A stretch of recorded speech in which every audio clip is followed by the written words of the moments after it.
Everybody bleeds. A statement charged with several implications. Blood implies vital bodily functions that are required to keep something alive. Bleeding implies damage, a disruption of those vital bodily systems. If something can bleed, it can be hurt. If they can be hurt, then it doesn't matter how tough they are, you can beat them. This statement comes from fear, a rationalization, convincing the speaker that the danger they face is not unbeatable. Fear is something Susie has a lot of experience with, mostly that of instilling fear in the hearts of others. Being a bully, being the bump in the night that she pretends not to be afraid of. Fear comes from lack of knowledge, the inability to understand, and while Susie may be misunderstood herself, she knows what it's like to be afraid. She has felt that emotion, and almost in imitation, sought to be the monster everyone thought she was. However, the ignorant shade of fear can be illuminated, brushed away by something greater, something kinder, something that doesn't just let you survive till the next day, but live and prosper. As Susie will soon learn, there are forces stronger than fear.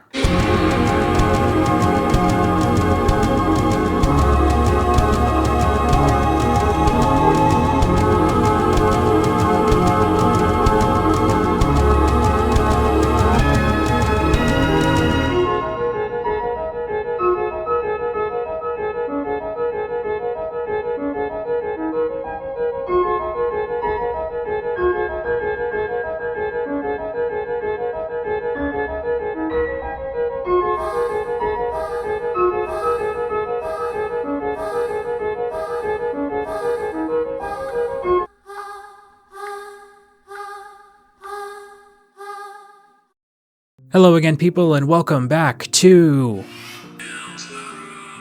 Today, we're talking about Susie, the fan favorite.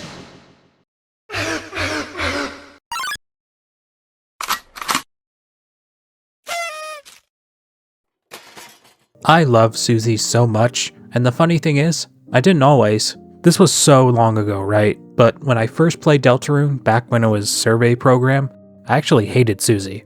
I thought she was a jerk. But only when I actually looked deeper and understood her for who she was, she soon became one of my favorite characters.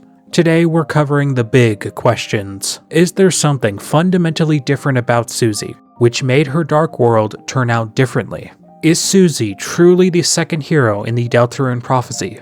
Why can she bleed? Like, seriously, why can she bleed? What the heck, is she like half human or something? We'll talk about that later. Okay, for now, we have a lot to get into, so let's begin with a Susie crash course. Yeah, Susie crash course. That doesn't really have as good of a ring to it as Chris crash course now, does it?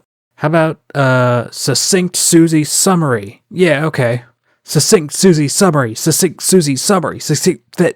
Also, I just wanted to put this in here. Someone in the comment section of the Chris video recommended that I say Susie study session.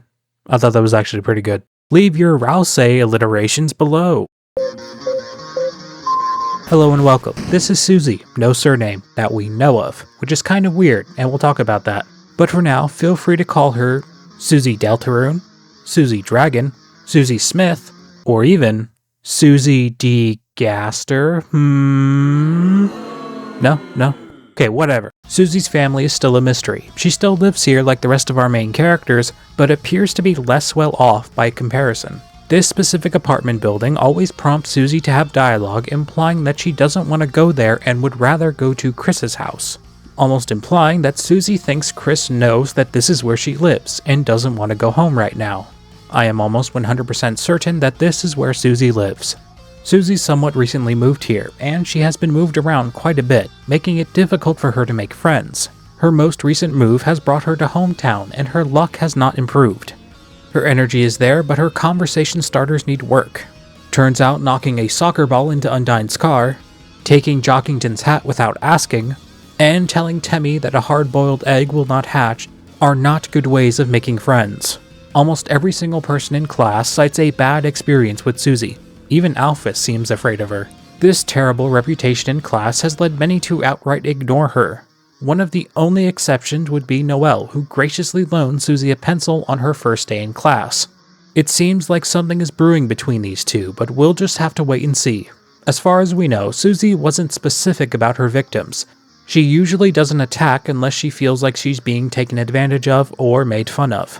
Then there's the situation with Chris. Despite rarely speaking, Susie seems to have it out for Chris above everyone else. Chris would be the only documented case of Susie actually physically harming someone. According to Monster Kid, Susie never actually attacked anyone physically, but seeing as she has human-handled Chris on 2 separate occasions, Chris is her #1 victim. This appears to not have swayed Chris's opinion of Susie in the slightest, leading to a sizable amount of guilt on her end later on. Susie has been known to use violence or the threat of violence to keep people at a distance. She has all but given up on the idea of making friends, so as an act of self-preservation, she intimidates those around her. If they fear her, they can't hurt her. Fear is a massive part of Susie's character in the early chapters. That fear soon falls away when she becomes more comfortable around her new friends. When the very first Dark World opens, she is visibly terrified. Her fear only grows when attacked by several Dark World denizens. She has now been put into this very strange situation, while simultaneously being told that she is destined for greatness. She is a Delta warrior, foretold to play a major role in this story set before her. Her destiny is to save the world from darkness, and yet she says no. She refuses to answer the call. Even when she vaguely agrees to travel with you, she refuses to listen to any command you give. The Dark Prince, 𝐓𝐫𝐚𝐢𝐧𝐢, is ill-equipped to handle situations like this. Being a devoted follower to the prophecy, he is unable to comprehend someone denying said prophecy. Susie doesn't see herself as a hero, and thus ends up working with the enemy instead. All it took was a show of respect and admiration from Lancer, and Susie was more than willing to join his side. This appears to be exactly what Susie needed. To be valued instead of judged. To feel like she wasn't a failure. To feel like she wasn't existing incorrectly. Don't get me wrong, Susie shouldn't outright be excused for all of her violent acts, but rather the conversation should be, would Susie have acted this way her entire life, or was she placed inside this aggressive box by those around her, thus believing this is all she could be? A discussion I look forward to having soon. Eventually, Susie rejoins the side of good and now must defeat the Spade King, Lancer's father. A disagreement forms between Susie and her new friend Lancer, as she is still in the early stages of her arc. At this stage in the game, Susie does not have the highest self-esteem, immediately reverting back into her tough monster act the minute she suspects that Lancer has been lying to her. Lancer had ordered the capture of the 3 heroes in an attempt to keep them safe, fearing for Susie's safety as well as his father's. With a violent aura, and the pain of betrayal in her heart, Susie attacks Lancer again and again, demanding that he move out of her way. With all of her options exhausted, and under the worst possible impression, Susie does not kill Lancer. This would mark one of the 2 major turning points in Susie's life. As before, she was content with smacking down any problem in her way with her might, but now is faced with a problem that cannot be punched away. Despite the perceived deception, Susie was not willing to mortally wound Lancer, and honestly, I don't think she would have mortally wounded anyone. Intimidation and outright murder are pretty far apart. And we see, even under the most negative of circumstances, Susie is not a killer. Deep down, she doesn't want to hurt anyone. Susie must now learn to show mercy, and on top of that, she begins to listen to our commands.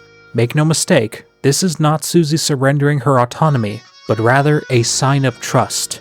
She has 0 experience talking out her problems, and seeing as 𝐓𝐫𝐚𝐢𝐧𝐢 is convinced the king can be persuaded to cooperate, she sees no path forward alone. She will momentarily trust Chris, her former victim, to stop Lancer's father. The conversation doesn't go well, and due to 𝐓𝐫𝐚𝐢𝐧𝐢 haphazardly healing the king, the group is brought to their knees. It is in this moment that Chris leaps in front of an attack that was meant for Susie, much to her surprise. Did this attack mortally wound Chris? No. Would this attack have killed Susie if it was allowed to connect? It's hard to say, but it really doesn't matter. This was a gesture of kindness that Susie will never forget. This would be one of the few times that someone has shown care for Susie's life. Susie responds to this act of generosity by coming to Chris's aid later. She now affirms that Chris is her friend and will not stand by while they are in danger. Chris was the last person that Susie would expect to care about her, and now that she knows her trust has not been misplaced, she will follow Chris into battle from now on. This would be the second major turning point in Susie's life. Being met with such a gracious act, she is still wary, but willing to drop some of her walls. This very moment is when Susie begins to allow her eyes to show past her hair. Previously hidden just like Chris, her hair is made to represent a change in nature. Her fear is waning and she is more open to people being involved in her life. Eyes are the windows to the soul, after all. Susie is incredibly loyal to those who show her kindness and respect, a trend that continues into Chapter 2. Noelle was one of the only people in Hometown to show her kindness, and as a lot of us know, that is for a very specific reason. She is crushing hard for Susie, and we'll talk about why in Noelle's video. For now, what we need to understand is that despite being introduced as a violent, visceral vagabond, at her core, Susie's actually pretty chill. Sure, she has interests in things like blood, guts, and violence, but those are just that. Interests, things she draws entertainment from. When it comes to the people she cares about, Susie is not a fan of violence or physical harm. In the cyber world, her growth and self-confidence only increase. After taking some damage, 𝐓𝐫𝐚𝐢𝐧𝐢 decides to heal Susie, thus giving her the idea to ask for healing lessons herself.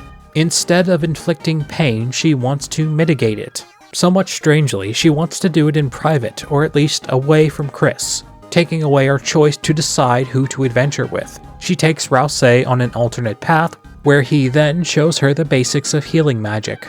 At first, her healing isn't that great, but in time, I'm sure it'll be a lot more useful. As we get to the end of Chapter 2, Susie is there to comfort Berdly when he admits that his success is from Noelle's tutelage rather than his own intelligence. She isn't a fan of Berdly, I mean no one is, but she understands what it's like to be regarded as inferior. He doesn't get the lesson entirely, but it's still a cited moment of growth for Susie. Despite hating Berdly for several reasons, she isn't unwilling to help him. Susie often takes on the role of advocate, first to act, first to step up against the bad guy, and first person to stand up for those she cares about. She carries most conversations, and even though Chris is the leader, she makes a good portion of the group's decisions for herself. She is the first to spring into action when Noelle is captured, acts as the call to action for the group, and is the fun gang's strongest member. Along our journey, we have only seen glimpses of Susie's true power. Glimpses so subtle, I don't think the majority of the community actually understands just how powerful she is. Without even realizing it, Susie has a profound level of power over the world of Deltarune itself. She literally takes away the power of choice from the player at certain moments, and gives herself the ability to act. Something that was exclusively something the player could do. This may seem like a simple gag to establish gameplay mechanics, and I would personally like to introduce you to Deltarune. This is Deltarune, where almost every facet of the game is intentional and literal in application. The fact that Susie can change how the game works, give herself new abilities, and give other characters new abilities makes her insanely powerful in the game's canon. Deltarune the video game is a narrative where mechanics such as HP, LV, and such are very real things. These video game stats are referenced by characters who have greater knowledge about the world they inhabit. Susie can straight up change the rules without even realizing it. She has no idea that she lives in a game world, but if she were to ever find out and learn how to use her powers, there is no telling how powerful she would become. As far as I'm concerned, Susie is one of, if not the most powerful monster in the canon of either games by herself. And she's only getting stronger with every chapter considering her new healing abilities. You better hope that there's never a Susie boss fight in the weird route. This power over the game is one of the telltale signs that Susie possesses the power of determination. A power in this universe that allows the user to invoke their will, changing the course of events away from their initial path. The player in Undertale uses the power of determination to save and load. something typically written off as a gameplay mechanic now made into something more diegetic.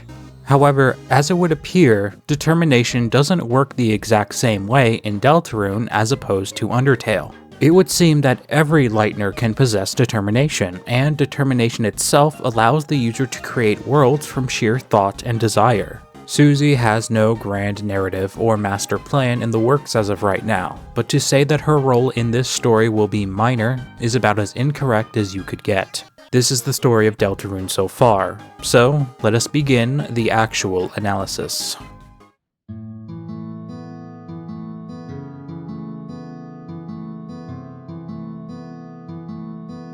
As strange as it may seem, we need to begin by discussing Susie's origins, not in the vein of her in-universe origins, but rather her conceptual origins. Hopefully most of you know this, but Deltarune was always meant to be Toby Fox's dream project.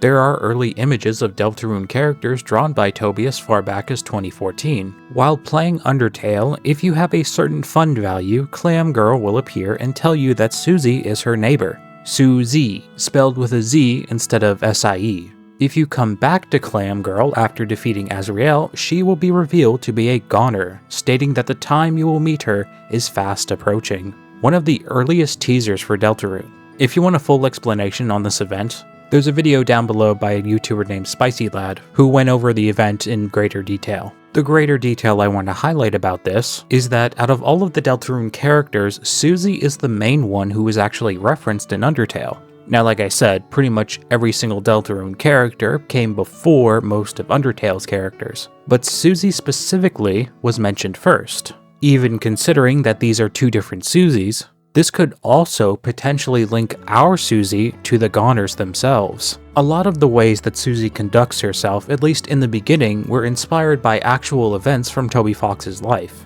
Yeah, you've got like the prototypical like 90s She's school just hungry, sitcom it's fine. bully.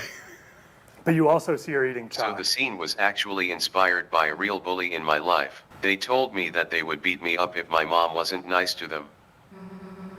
Because they knew my mom. Forcing My them to eat Japanese chocolate. friend said 𝐓𝐫𝐚𝐢𝧇𝐧𝐢𝐧𝐠 here. This bully from Toby's early life is actually what inspired Susie's introduction. I wonder if that person knows that Deltarune exists. If they did, there's no way they would ever reveal themselves, right?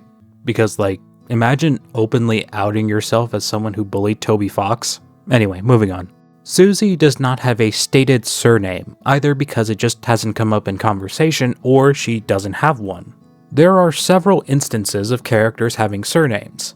Alvin Boom, Chris Dreamer, Caddy Kattenheimer, Noel Holiday, numerous characters in Hometown have surnames, yet Susie does not express hers. Naturally, this doesn't necessarily mean she doesn't have one, it's just the fact that we are told surnames of other characters and not one of the main characters is peculiar, just not solid grounds to say that she doesn't outright have one. When trying to convince Tenna that his life has value, Susie explains how she was moved around several times throughout her life. With this, a larger discussion can be had regarding the state of the world of Deltarune. When it came to Undertale, we had the benefit of seeing an expository intro cinematic every time we launched the game. This scene sets up the story and stakes of the tale we are about to be told. Deltarune is similar but not exact, only offering us a retelling of the prophecy that may have left out some vital details. In the world of Deltarune, monsters live on the surface and supposedly live in tandem with humans, even if it's merely from a standpoint that this is one of Toby Fox's previous works. By understanding a piece of fiction someone has made before, you can probably guess where another piece of fiction is going. For example, Undertale 𝐓𝐫𝐚𝐢𝐧𝐢𝐧𝐠 is a brilliant scientist who is socially reserved and unable to properly speak her mind due to lack of confidence.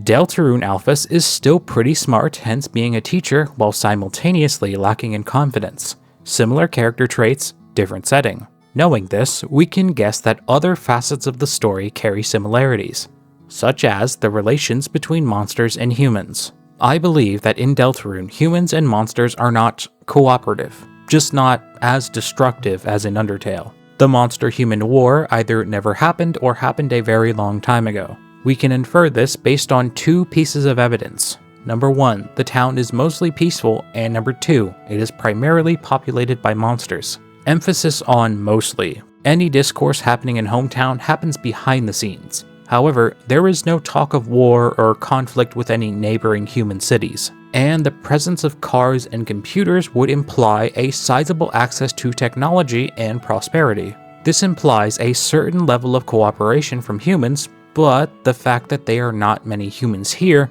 would mean that there may be reasons why a human would not want to live here. Going off this interpretation, we can go further and actually give a good reason as to why Susie was moved around a lot. Well, actually, there are several reasons why a family or a single person can move around. However, listen to the way Susie describes being moved around. She empathizes with Tenna, stating that she felt like a broken toy no one wanted. Toy, as in singular, as in she may have been moved around by herself, rather than being moved around with her family. This has led me to lean more towards the idea that Susie has absolutely nobody looking out for her altogether. This would be further supported by Susie not calling anyone at the end of Chapter 2. She may just not have anyone she can call. There are several reasons as to why Susie was moved here, and I wanted to talk about all the ones I could think of. Please be aware, at this point, I'm not in favor of any one of these specifically over the other. I just want to cover all possibilities. The first and most likely reason would be her quote-unquote behavior. If this world works anything like ours, then there would be a certain level of trouble a child could get into before they were expelled. And considering monsters and humans might not get along well in this world, there would be a limited number of schools that Susie could go to before she runs out of options. This could be why she was so adamant about intimidating Chris in Chapter 1. She was so worried about being expelled.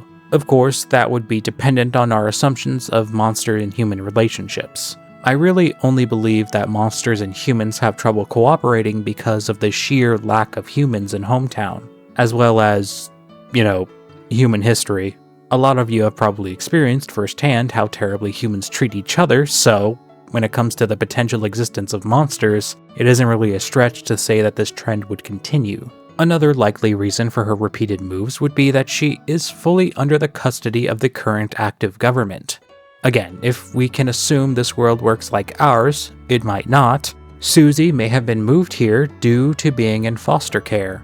As far as I know, children who lose their parents and cannot get adopted are not able to simply choose where they go to school. If you are in protective custody, then you would be assigned to a foster family or foster home, thus being required to go to a school nearby. All of these circumstances are complicated, even more so if we take into account the possibility that there are places in this world that it would not be safe for a monster to live, because of, prejudice. If her regular parents or her foster parents decided they couldn't take care of her anymore, they would have had to surrender her back to the government. This would feed into more of her saying that she felt like a toy no one wanted. Her wording implies that she may have been moved around a lot due to jumping from one foster family to another, only compounding her inability to make personal connections with people. The last idea I was able to muster, and personally the one that sounds the coolest, is she was moved around by the government for the sake of her own protection. As I have already mentioned, Susie is crazy strong, like super strong, an anomaly when compared to most other monsters. Not even taking into account her game-breaking abilities, she's just muscular in general. If there was some sort of acting monster government, and if there was an underlying fear of unfair treatment from humans in this world, then I could totally see Susie being moved around so she isn't captured and used as a weapon. Now, this is getting pretty far into the realm of fanfiction at this point, which is kind of funny because, every single Deltarune video not made by the developers could be regarded as fanfiction. This video is a piece of fiction made by a fan, so yeah, sure, that's what this is. As I was saying, the reason why I think this is plausible is because Susie has a lot of knowledge that she probably shouldn't. And on top of that, she has a complex about people keeping secrets from her. For starters, she knows that you can use vinegar and hot water to clean up blood. Without going into too much detail, that is something a literal professional cleaner would tell you. Distilled white vinegar can be used to break down the actual blood in the stain, and the hot water increases the likelihood of a chemical reaction, which is exactly what you want. This is something Susie would know if she was told by a professional cleaner or someone who had experienced cleaning up blood in the past. Blood is referenced a few times in monster media. You have Blood Crushers 3, a movie that Susie references in Chapter 2, implying that there are multiple movies in this series. And I'm pretty sure the lyrics for Raise Up Your Bat have blood in them too. This is purely an inference, but I believe that Susie was told how to clean up blood because she had accidentally hurt herself in the past, causing her to bleed. If Susie was truly an exceptional monster that could be seen as a threat to humans, she could be in a situation that is more akin to witness protection. She was sent to hometown because from the outside it seemed to be a quaint little place where nothing bad happens. She was found to be overtly stronger than other monsters. Seen as a danger if she was captured by humans, she was sent here. A few possibilities, and unfortunately no closer to an answer. But with so many people seeing Susie as the true main character of this tale, then I doubt we have heard the last of her backstory.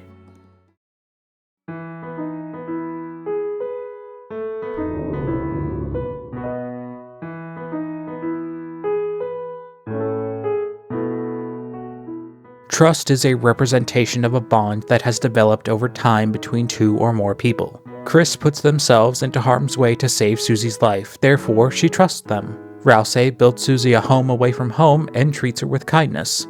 Yet, after chapters 3 and 4, it's not truly correct to say that Susie trusts 𝐓𝐷𝐷𝐷. She cares about him, still seeing him as her friend, but their relationship has been mildly shaken due to all of the information that has been withheld. I am of course getting ahead of myself as we have a lot more game to get into, so before we talk about all the things that 𝐓𝐷𝐷𝐷 has been keeping from Susie, for now, let's begin with chapter 3. Susie and Chris wake up on a warped version of the couch, following Chris opening up a dark world to cap off chapter 2.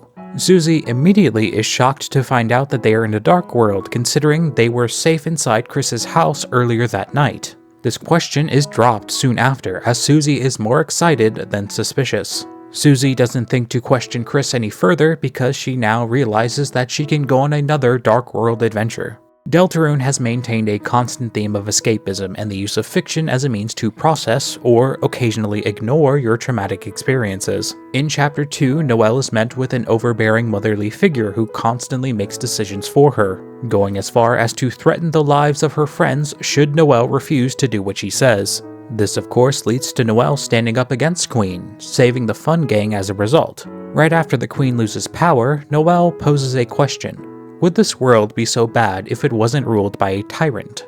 If they had freedom, this world is kind of nice and fun. Susie wholeheartedly agrees with this sentiment. Being absolutely stoked for another dark world adventure is not out of character.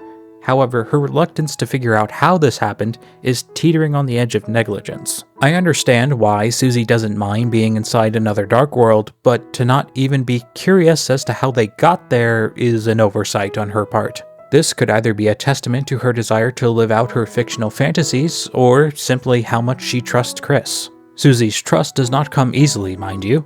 Throughout all of Chapter 1, she refuses to listen to your commands, clearly not trusting of your judgment, or 𝐓𝐷𝐷𝐷's for that matter. Susie has always been a very headstrong individual. Her independence is made to reflect her life experience. Her life has required a certain level of independence. When you live for yourself, you are the only one you can trust. Quite recently, Susie has begun to open up to Chris and 𝐓𝐷𝐷𝐷, allowing them to take permanent residence in her life as well as her mind. As she spends the night binging movies with Chris, she gets the idea to invite 𝐓𝐷𝐷𝐷 and 𝐓𝐷𝐷 to the festival. An idea she puts into action immediately after 𝐓𝐷𝐷𝐷 appears in this new dark world. She wants 𝐓𝐷𝐷𝐷 to join them, come to school, and be a more involved part of their lives. And while 𝐓𝐷𝐷𝐷 is flattered, he cannot agree. He is a darkener, bound by the world he inhabits. Even though he has the ability to move in between dark worlds at will, he is still forced to remain within them. He disregards himself, stating that Susie should simply make real friends. Reluctantly, he explains that the dark worlds are, according to him, not based in reality. Illusions that are a direct result of darkness reaching a negative measurement. It is in this moment where 𝐓𝐷𝐷𝐷 reveals that even Lancer, her partner in crime, is nothing more than a playing card. This moment for Susie was something I was anticipating. I just didn't expect it to happen at the very beginning of the new chapters. The dread of how Susie might have reacted when met with this truth lingered over me for some time, and now it seems like I was worried for nothing. Susie cuts 𝐓𝐷𝐷𝐷 off, finding it preposterous to say that he isn't real. She can feel him, she can hear him. she cares for his safety, and vice versa. This connection Susie has formed with the Darkner is strong, and despite his logic, Susie refuses to let that connection go. They argue, almost coming to blows, debating the validity of 𝐓𝐫𝐚𝐢𝐧𝐢 existence, only to be interrupted by Tenna. This very complex conversation is one I would love to deconstruct now, but considering it mainly concerns 𝐓𝐫𝐚𝐢𝐧𝐢, I will have to postpone it for his video. However, I will make the time now to talk about Susie's reaction to this new information. Susie is not necessarily surprised to find out that Lancer is nothing more than a playing card. There was always a part of her that understood that this area, this place, was just fantasy. I can't really remember what I was expecting. I don't think I would ever have guessed that Susie would have taken this so nonchalantly though. She is given the chance to say her piece later, and yet she appears to be disappointed at worst. 𝐓𝐫𝐚𝐢𝐧𝐢 was talking for a very long time, so you could say she had the time to process things while we were having that cutscene. But really, Susie doesn't take that much time to adjust. I mean, we only get a small conversation with Lancer later, and then it's just back to being the fun gang. What's really striking about this situation is the fact that Susie isn't upset about the lack of reality in her relationships, just how 𝐓𝐫𝐚𝐢𝐧𝐢 perceives them. She is so much more upset over the fact that 𝐓𝐓𝐷𝐚 thinks so little of himself rather than any potential artificiality of said relationship. Her mind is more focused on making sure that 𝐓𝐓𝐷𝐚 understands that he is real to her. She becomes almost enraged, affirming the bond that she has formed with her friends is real enough, claiming that she will never forget him. They are a team, and nothing will change that. It truly stands as a testament to how Susie cares about those around her. Not to make the concept of friendship feel transactional, but I think the fact that Susie has so little friends, she seeks to keep them as close as possible. Less connections means that they have more value to her. This is the first of several cases where 𝐓𝐓𝐷𝐚 was keeping something from Susie, and it won't be the last in these new chapters. Susie doesn't truly express her anger of this secrecy until 𝐓𝐓𝐷𝐚 shows up to help them in Chapter 4. But it's important to note Susie's disposition towards people hiding things from her. Susie and her willingness to trust people are put to the test in Chapter 3, most notably through Tenna, the head honcho of Chris's Dark World. Tenna is given orders to keep Toriel captured and above all, keep the fun gang distracted with games and hijinks. This is done primarily through minigames, which, as we have discussed, were drafted from Chris's love for their family. The other way that Tenna distracts the group is through his altered version of a game that was already partially completed. When playing through this digital land of wonder, Susie plays in a very distinct way. She moves in her own decided direction until she gets bored. So bored that tiny Susie can fall asleep, represented by the big Z appearing over her head. You know, the same Z that appears over a lot of people's heads when they fall asleep. Eventually, we find the power croissant, and when we pick it up, it gives us the power to... when Susie picks it up, it gives her the power to throw things, like pots and 𝐓𝐷𝐚𝐢𝐧𝐢. This new ability to interact with the game world in a more rambunctious way rejuvenates Susie, exercising her new abilities any way she can. And if you thought I was going to brush past the crazy symbolism of power croissant, then you are mistaken. Never sleep on pastry-based symbolism. Instars in Time taught me that. Do you have any pains à chocolat? Sure, but I'm actually known for my delicious buttery croissants if you want one instead. I don't want a croissant. Give me the chocolate. Susie initially identifies the croissant on the ground, and as per Finders Keeper law, she would be the one to get it. However, if we grab the croissant before her, the game acts like we are the one who is unlocking a new ability. Now, during development, this could have begun as just a bug or a glitch, but I will remind you that this is Deltarune we are playing. Any concept in regards to gameplay mechanics is directly tied to the way the world works. Also, I can't help but mention the obvious symbolism of Susie taking the power croissant away from us. If you remember in the Chris video, I made the distinction that Chris is still not able to get the control they want from us. And we are kinda redundantly controlling Chris, who in turn controls the tiny Chris on screen. I also theorized that Susie will be the one to upset the status quo between Chris and the player. As I have mentioned ad nauseum, Susie has been known to rip control away from the player, sometimes without even realizing it. Whether this was a funny gag born from the result of a glitch or not, this moment surely is teasing the idea that Susie is taking power away from us. or maybe will eventually take control of the game itself. Even into Chapter 4, Susie can tell us no whenever she wants. Even still, when we try to take items away from her, she refuses unless we equip something else in return. While we're on this subject, there also appears to be a repeated theme around Susie that I only realize at this moment. Her ability to throw things. While on paper, it may seem like a strange pattern to identify, but it repeats itself so much that I can't help but feel like it's intentional. She can throw either Chris or 𝐓𝐫𝐚𝐢𝐧𝐢 in every single chapter so far, sometimes both of them. I'm just saying, the pattern is there. The symbolism of Susie taking power away from the player is only compounded by the fact that Susie can switch controls between everyone in the second board. First, she swaps out Chris to herself, then 𝐓𝐓𝐷𝐷 to Chris, and as we see with these changes, the group's dynamics change as well. The person who wields the Chris controller can continue the story, move the party along to the next room. This power is something that 𝐓𝐓𝐷𝐷 is given, yet doesn't know what to do with. The realization of how it feels to be in control is exciting for 𝐓𝐓𝐷𝐷, as he typically just follows Chris wherever they go. The way that each member plays is indicative of their larger counterparts. 𝐓𝐓𝐷𝐷 follows Chris because they are the leader that he is supposed to follow. Susie follows as well, but not because she feels the need to, or even because she cannot make her own decisions. She follows Chris because she trusts them, a level of trust that may be shaken in the near future. From here on, there are several smaller character moments that can easily be chalked up to Susie being Susie. Throwing bombs with no regard for party members' safety, using 𝐓𝐓𝐷𝐷 as a fluffy shield to not get hit by falling rocks, refusing to do puzzles and then proving herself by doing a puzzle all by herself. The most notable character moment would be the one that is typically hidden and can only be seen with careful timing. After the introduction of the rules polycule, we can go back to the boat and sail upward. If 𝐓𝐷𝐷 is there, he demands that you stop, openly lying to you, telling you there's nothing there. If you persist, he will straight up block off the area altogether. Now that he isn't here, you can visit this upper area. This would normally be where you go in the backstage area after board 2, but now you can go here and see Susie and 𝐓𝐓𝐷𝐷's reaction to it. They both find this place very strange, in different ways. Susie is excited, tempted by the interesting new things that can be found here. As Susie has proven multiple times, she enjoys breaking the rules, while 𝐓𝐓𝐷𝐷 is borderline frightened. The ice dungeon is inaccessible, even if you obtain the ice key in the first area, and considering you don't have a sword, you cannot cut down the tree. When you turn back, 𝐓𝐓𝐷𝐷 is relieved, while Susie is somewhat disappointed. It seems as though Susie has an interest in the unseen, something that was there just beyond her reach. Something that for all she knew had never been seen by anyone else before. 𝐓𝐓𝐷𝐷 does not share in this. Susie turns to him. Notice the slight change in her sprite. She stops smiling when she asks if 𝐓𝐓𝐷𝐷 was scared.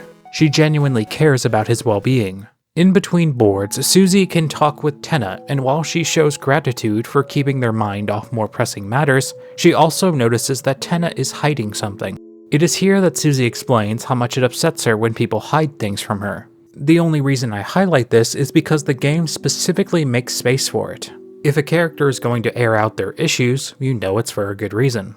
This would be marked as one of the many setups for a potential liar's reveal down the line. Chris is currently in contact with Carol Holiday, who may or may not be in direct contact with the Knight, or even be the same person. Chris has their own reasons for this secrecy, and depending on how the story unfolds, Susie may feel a sense of betrayal when the truth finally comes out. As fate would have it, 𝐓𝐷𝐷𝐷 is also working with the Knight, keeping Toriel sealed away waiting for their arrival. A fight between them ensues, and we end up winning. But pay attention to how Susie reacts to this whole situation. Sure, she's upset, but in the end, she actually tries to help 𝐓𝐷𝐷𝐷. As the chapter progresses, Susie has several conversations with him, eventually coming to an understanding that he's an okay guy. Just a little weird, and more importantly, he's lonely. They trade grief. 𝐓𝐷𝐷𝐷 explains how lately he hasn't been watched by anybody, feeling like somebody that no one wants. Susie responds with her own story with both 𝐓𝐷𝐷𝐷 and 𝐓𝐓𝐷𝐷 in mind. She confides in everyone, taking a big emotional step, offering us information on her backstory. She felt like a toy no one wanted, an object just being moved around from place to place, never being able to make real friends. She inspires 𝐓𝐷𝐷𝐷 to hold on to hope, that one day another person will find him useful and want to watch him. Susie extends this hope over to 𝐓𝐓𝐷𝐷, assuring him that no one will be forgotten. No matter what, Susie will remember him and look after him. Funnily enough, this is the first moment when she mentions hope that has been growing inside her heart thanks to the friend she has met, a theme that I predict will encapsulate her character. However, that is for later. For now, let's talk about trust. Susie has learned to trust her new companions, a feeling she has either become just recently acquainted with or has just experienced for the first time. The feeling of calmness that comes with being able to rely on people is rare. As some of you may know, the feeling of calmness goes away should you ever find out those very same people have been lying to you. Not a fun experience. It makes you wonder if your relationship ever meant anything in the first place, and I believe that this is what leads to Susie's anger later in Chapter 4. Trust is a representation of a bond that has formed over time between two or more people, and Susie has only recently formed these bonds with her friends. She trusts them, she cares for them, and yet I can't help but feel a sense of dread creep up when I think about what might happen in the future. For reasons we will discuss later, it may seem like almost every single person in this game is lying to Susie. The only exceptions would be Noelle and Toriel, but as of right now, they are intentionally kept in the dark. Obviously, this is all contingent on the context. I truly believe that Chris cares about Susie's life and her well-being, so whatever truth is being concealed, I know it's for a good reason. As I mentioned in Chris's video, I know there is more to the story, and I will defend them to the end. I know they are a good person. Will Susie see it the same way? Like I said, it depends. One thing I would like to point out is that Susie has forgiven everyone she previously thought to have betrayed her. First it was Lancer, then Tenna. Technically Rousey never really betrayed her per se, but she has forgiven all of them. Susie is a very forgiving person, contrary to what people may think, and I think that my assumption of her in the first video was spot on. Susie will save Chris, and she will forgive Chris. After all, who is she to judge?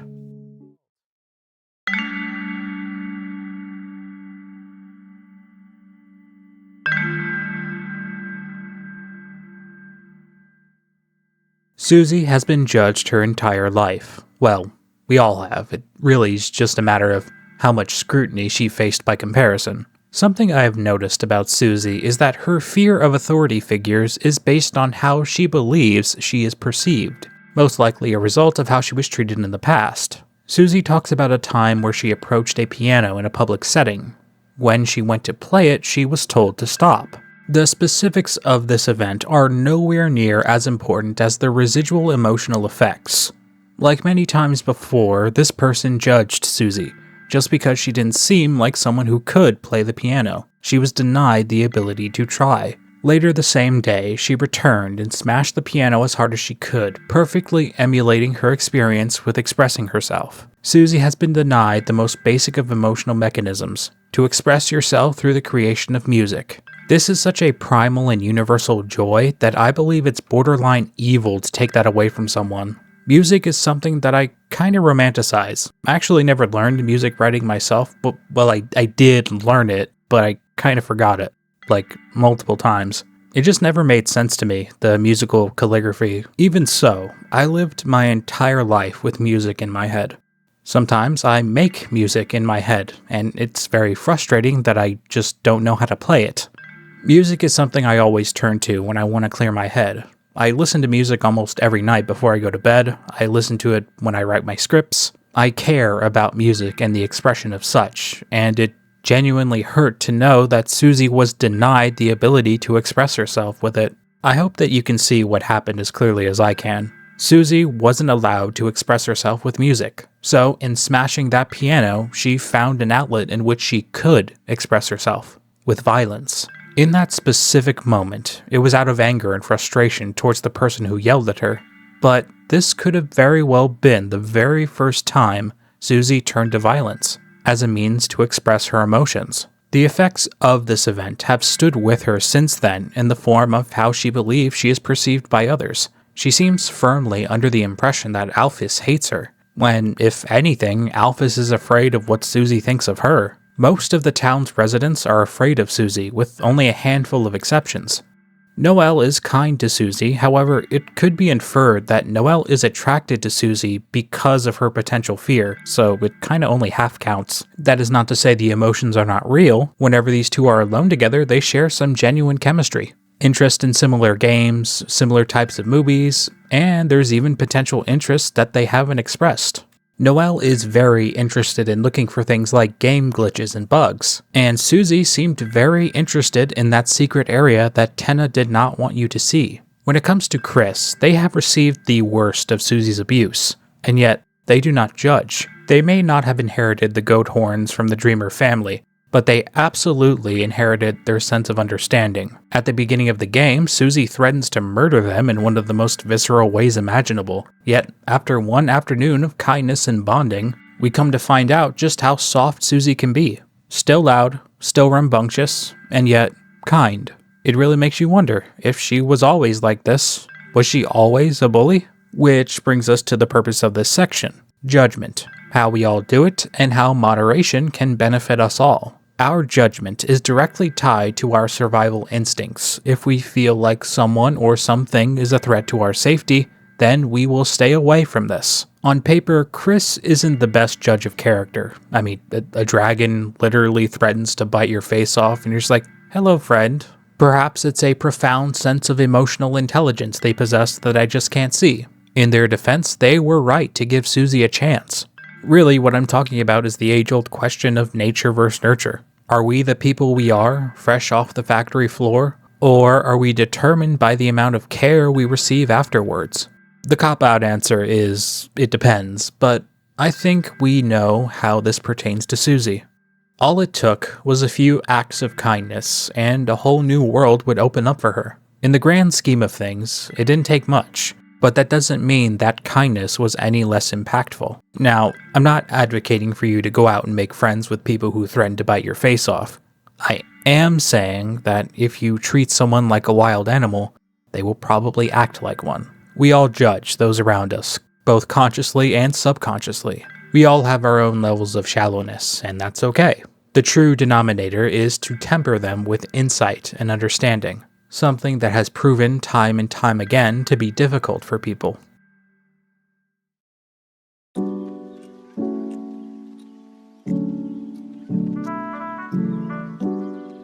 Hello, this is the community section. This is a new thing I'm doing where I ask the Discord to throw in some ideas, and I would feature them in the Susie video. Essentially, I created an open forum for people to give their ideas about Susie. Just in case, I already mentioned if anyone who submitted ideas wanted their names to be omitted to tell me, and as far as I know, no one wanted their names removed. If that ever changes down the line, please let me know, and I'll make adjustments as needed.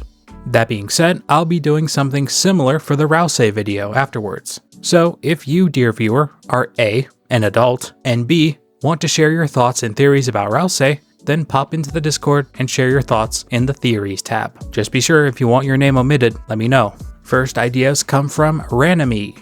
Sorry in advance if I mispronounce anyone's username. How about you discuss things like how Susie's reaction to Sans and Toriel might imply what her home life is like? At the end of chapter 4, Susie was more than likely about to ask if she could stay the night again. After witnessing this, she preferred to leave instead. This is something I noticed, but I didn't mention it in the Chris video because, I was a little too busy ranting. There are a handful of moments where Susie turns to Chris, and as a result, they turn away. I did make sure to mention that Chris was embarrassed, yet I refrained from talking about Susie's reaction specifically. Susie is more than likely shocked to see Toriel in this state. At the end of chapter 2, Susie was super careful and respectful of Toriel, to which we find out the reason is that Toriel helped her a long time ago. Toriel was one of the first people to show Susie kindness. As a result, Susie had a great deal of respect for Toriel. She was completely shocked to see Toriel acting like this. Something like this goes beyond gushing over a random cuss word. This is a lens that Susie never saw Toriel in, so she leaves. As far as what this could tell us about her own home life, I think the fact that she leaves is very telling. The reason why she would even want to stay over at Chris's house in the first place is because, well, she probably just doesn't want to go home. This would tell me two things. One, the way in which Toriel is acting is making Susie uncomfortable, so she would rather leave. Or potentially, the way that Toriel is acting right now would not be that much different from the way her own guardians act. Now, I should mention, me personally, I think that Susie lives alone. Either she was sent to live here by her own parents, or she lives here under the custody of a government agency. The only thing I can say about this scene for certain is that Susie wasn't interested in sticking around. And I'm pretty sure it's because she felt uncomfortable. Her character changed from Chapter 1 to Chapter 4, because she changes significantly from a violent bully to a more goofy but snarky friend. Susie does change quite a bit in the story as it stands presently. There is an entire scene dedicated to such change in the form of the tea party at the beginning of Chapter 4. The change in action is there, however, there is a more interesting question proposed by 𝐓𝐫𝐚𝐢𝐧𝐢. She now feels comfortable being herself. Susie vents, stating how she had to be tough. And I think there is a very interesting conversation to be had concerning who Susie is, really. Is she a violent monster who has turned over a new leaf? Or was she always this caring, always willing to go up to bat for her friends? Considering the story of Deltarune takes place over the span of a few days, I am more inclined to believe the latter. Life can change you, and it takes a special kind of person to change you back. Another good point could be how Susie bleeds as seemingly no other monster can bleed, as they make comments such as how it feels to be made of blood. Also, for the family home life part, we could probably discuss whether or not Susie's room is the one seen in the beginning of Chapter 3. Susie bleeding and the question of what that means warrants its own section, so that is where I'll talk about that. However, something that I don't think I've talked about in full yet is this room right here. This room is featured in a very important cutscene. Essentially, it's the scene that confirms most of, if not everything, we theorized about the Dark Worlds. They are not truly based in reality. The Darkners we talk to are just inanimate objects brought to life via the Dark Fountain. During this cutscene, several images are used as well as sound cues made to allow us to understand the material better. Darkness is compared to water.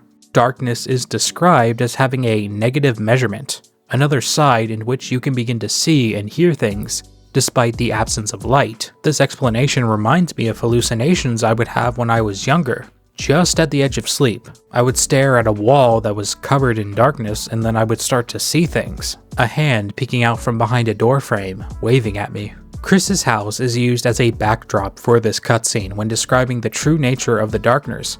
So, naturally, people have assumed that this room, specifically, is Susie's room. This theory is plausible, but I can't really say I agree with it. But it is plausible. My main issue would be that Susie seems surprised when 𝐓𝐫𝐚𝐢𝐧𝐢 gives her her own room in Chapter 2. She is happy to find that she doesn't need to share space with anyone.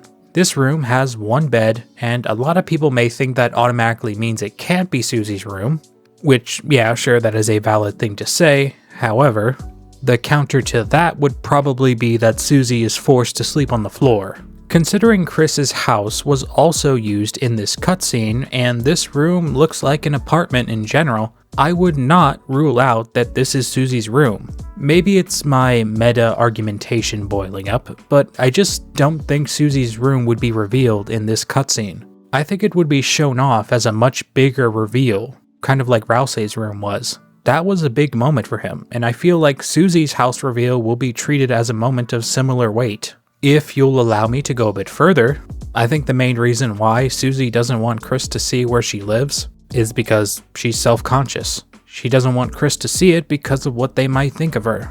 Of course, as we know, Chris probably wouldn't care. Thank you again for submitting your ideas, Randomy.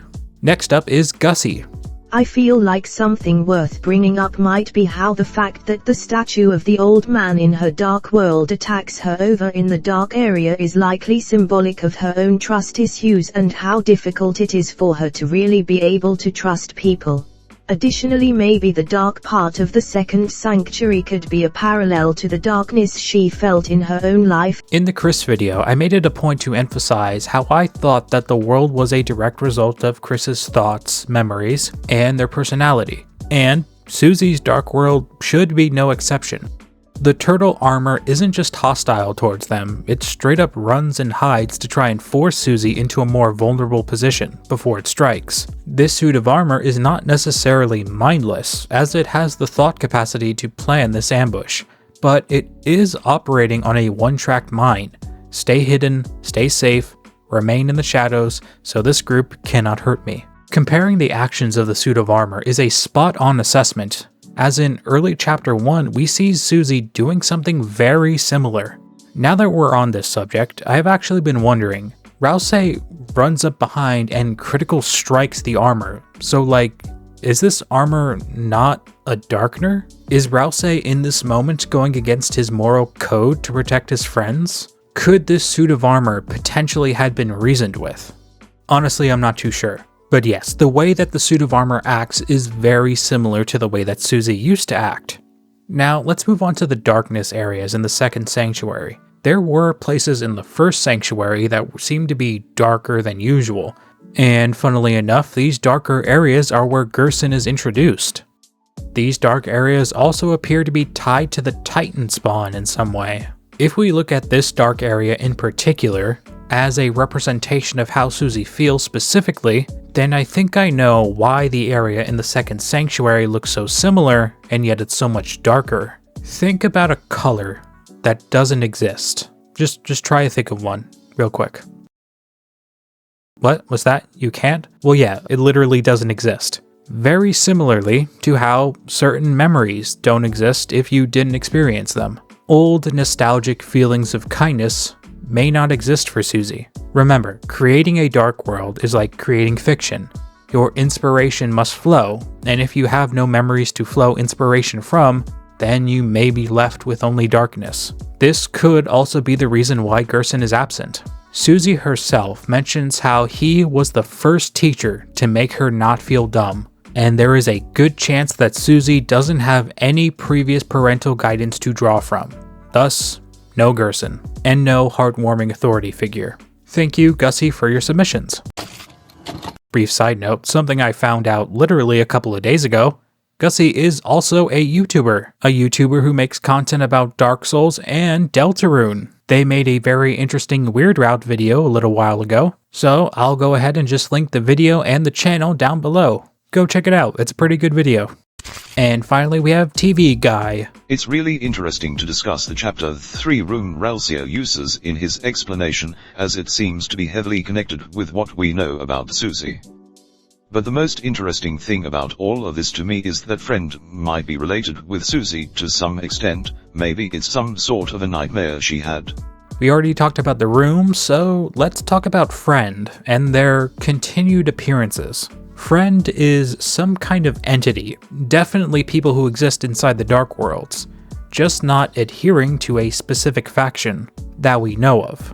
Darkners in general have their own memories and personalities that persist in between worlds. However, it would also appear that the Dark Worlds have base similarities themselves. The opening area of Chapter 3's Dark World seems very similar to the opening areas of Chapter 1's Dark World, and I think there may be a good reason for that. This topic of discussion would warrant its own video, so for now, all I'll say is that Friend appears to be a permanent resident of the Dark Worlds. They inhabit the world regardless if a dark fountain is opened nearby or not. There is talk of dreams in Chapter 4. This Darkner specifically asks if Susie's Dark World is her dream, Chris's dream, and so on.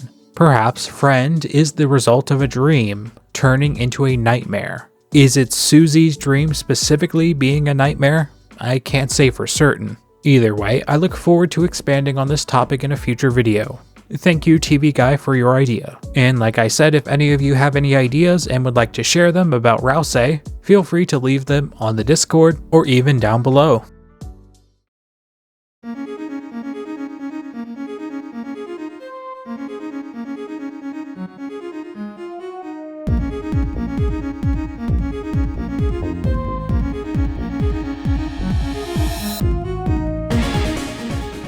Something that I haven't had much of a chance to talk about yet is just how much emotional intelligence Susie has when she really needs to. At a glance, her crass attitude may seem like emotions just fly over her head. While she seems to be oblivious when it comes to people's feelings towards her, she can clock how other people are feeling pretty quickly. In the beginning of Chapter 4, you can show her a photograph of Chris when they were younger. Naturally, they wore the red horns back then, so Susie mentions them, and her thought process immediately travels to what we have been thinking for the past 5 years. The only difference being, she figured it out in a few seconds. Chris more than likely wore the horns back then because they felt left out, plain and simple.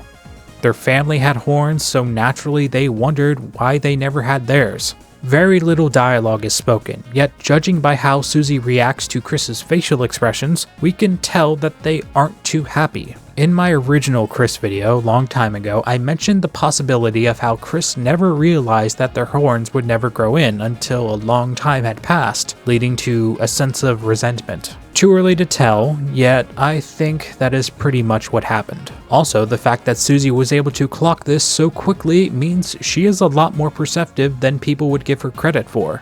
She is equally perceptive when it comes to 𝐓𝐫𝐚𝐢𝐧𝐢. As I mentioned earlier, after exploring this hidden area in one of Tenna's boards, she seeks to comfort him after realizing how afraid he was. Susie is a lot more compassionate than she would want you to believe. There are a handful of instances where Susie can make improvements to Chris's room. She notices how Chris doesn't have any awards, so she steals a star from Azrael's wall. She helps Chris clean up the bloodstain. All things she didn't have to do, yet she does so because she just wants to take care of her friend. This level of care extends to 𝐓𝐫𝐚𝐢𝐧𝐢 as well, as we find his room in Castletown later. It's so devoid of items it doesn't even have proper walls or a window. Just like with Chris, Susie notices how little there is to see in 𝐓𝐶𝐚𝐢𝐧𝐢's room, and will not stand for it. If you gave 𝐓𝐶𝐚𝐢𝐧𝐢 a gift in Chapter 2, he will have a plushie of himself in the corner, which is way better than whatever this thing is. Toby, we need a dialogue update. Pronto. The emotional outrage would happen regardless, but a lot of it has to do with how much 𝐓𝐶𝐚𝐢𝐧𝐢 has been treating his friends. He merged the Lightner's rooms together, something he can just do, and throws them a tea party. During this party, the group has a chance to reflect on just how much Susie has changed in the past few days. This scene sparks the question of what Susie's true personality is. She mentions her entire life, how she had to be tough. Only just recently has she felt safe enough not to grandstand. It makes you wonder how a person's true self can be impeded by the events which befall them. Would Susie have been so angry and violent had she not been judged so heavily? Is the way she acts around her friends her true self, or is this who she has become? We have seen Susie at her worst, and she has come away a kind and merciful person, not a ruthless killer she would want you to believe she is. Despite what she may believe about herself, I think that Susie exudes all of the qualities of a brave and heroic person. Chapter 4 is Susie's chapter. Sure, we have continuations of other plot points. The knight is still up to no good. Carol Holiday is thrown into the mix. We finally get context as to what Chris is doing when they are alone. Rudy's health is not getting better, shout out to your boy Chekhov. There is a lot happening, but I will absolutely affirm this chapter is for Susie. Her character growth is at the center of this chapter, and it begins as soon as we enter the Dark World. Chris and Susie fall from a great height after they spot the knight.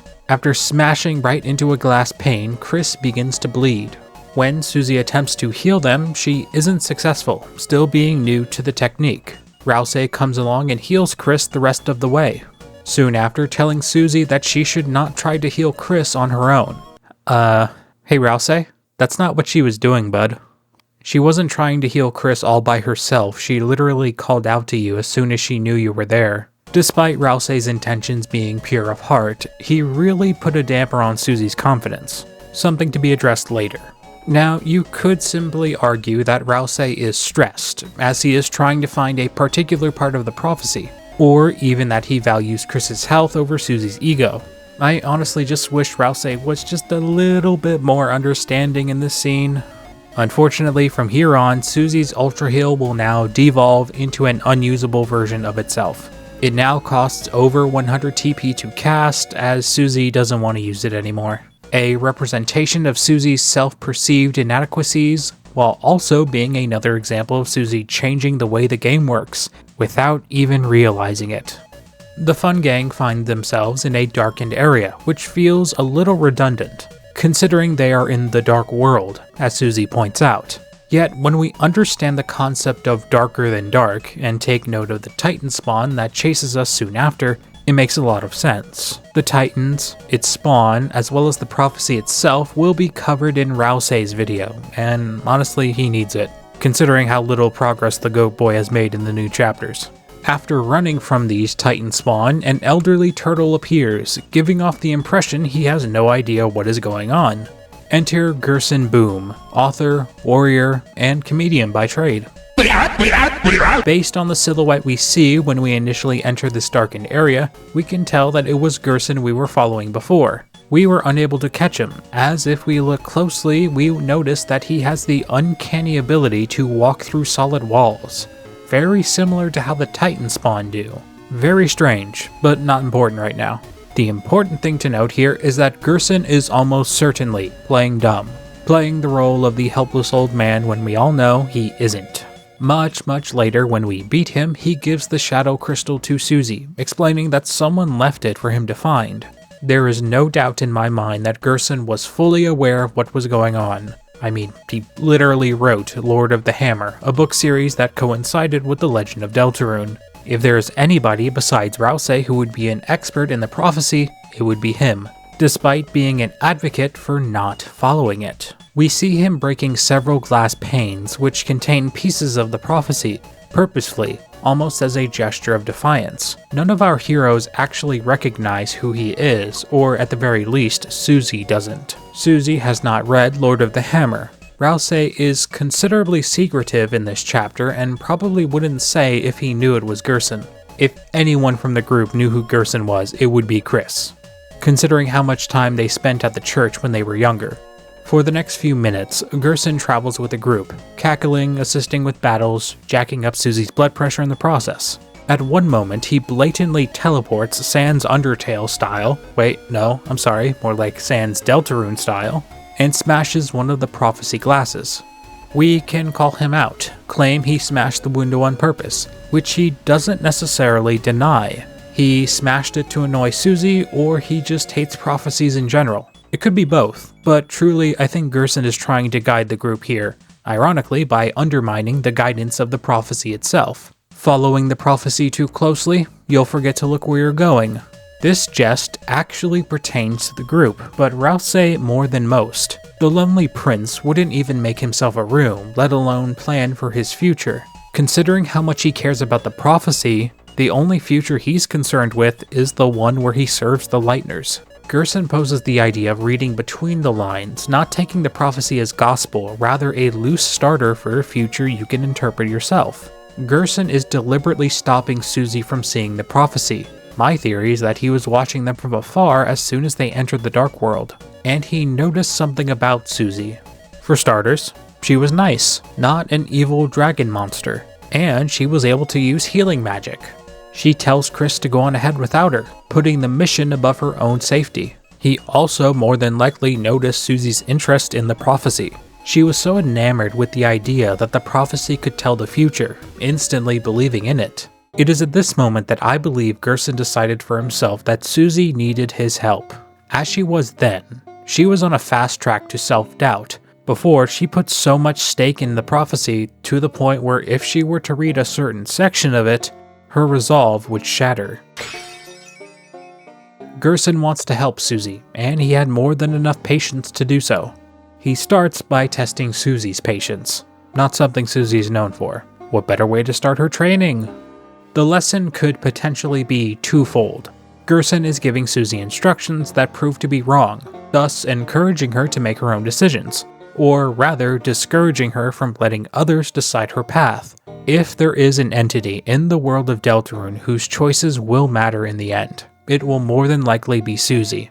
And it is important that she make her own decisions rather than some prophecy. Eventually, we make it to the old man's study, where we hear a story about a powerful magic axe said to give the wielder great strength. Specifically, magical strength. When informed, Susie gets the idea that she could use something like that. Perhaps a new way to improve her magical prowess, become a better healer. Despite her insecurities, there is a facet of Susie's personality that wants to help people, be a healer of pain rather than an affliction of it. She thinks this axe might give her what she needs, and while she is only half right, that axe does have some pretty good stats. This desire resurfaces later, just after the fight with Jackenstein. The big pumpkin is suffering from a head injury to which 𝐓𝐶 fails to heal. Perplexed, he tries again, whilst Susie is standing aside, not getting in the way. In this moment, Gerson appears. He wonders why Susie isn't trying to help.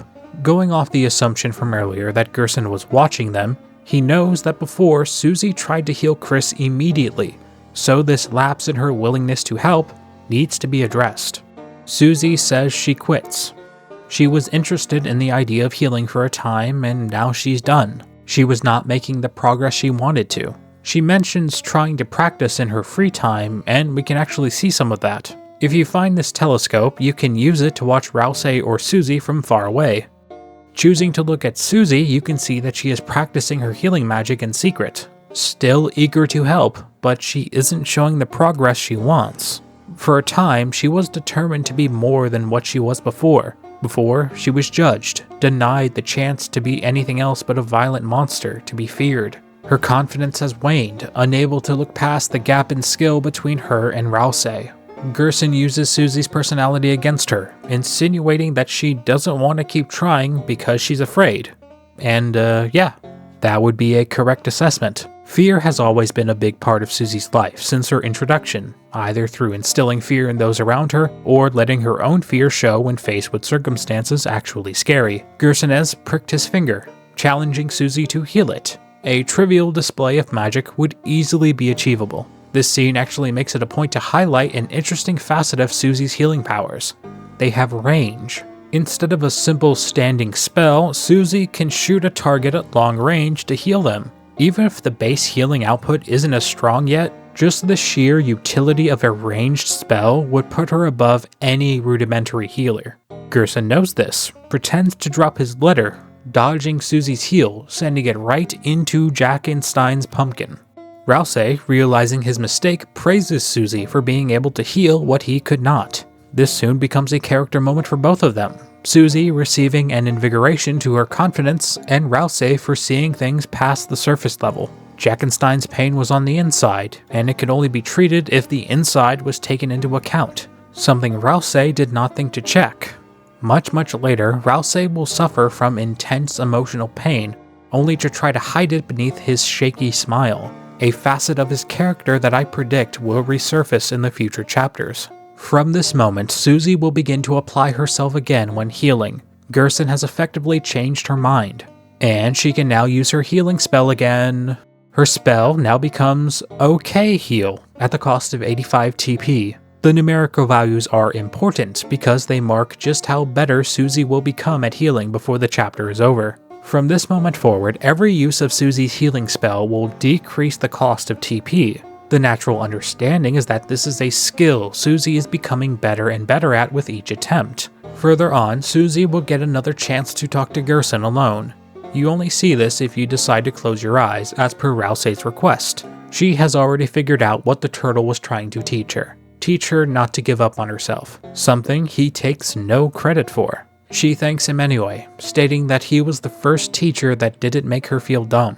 From here, Susie will warm up to the old turtle, sharing laughs and appreciating his company. Susie's improved confidence in herself is something she takes to heart, using what the turtle taught her to inspire Chris in a similar way. I neglected to talk about this particular piano scene in the Chris video because, well, I was kinda smoking that musical romanticizing pack that day. So I'll mention this piano scene now. This moment was important for Chris, but it was technically a moment for Susie too. She heard from Chris's mother how good they were, how much they loved playing the piano. Every time, Susie has watched as we attempt to replicate this, only to come away disappointed. This time is different.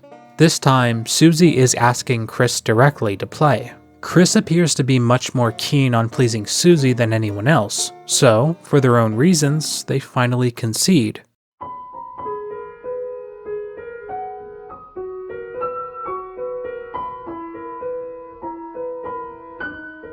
They play a massive piece that contains Deltarune's main theme, and funnily enough, it sounds like one of the songs that Chris can play at Noelle's house. Fun fact, this animation in particular contains over 500 frames, each handcrafted to match the notes being played. From here, there's actually several songs you can play, including themes of various characters.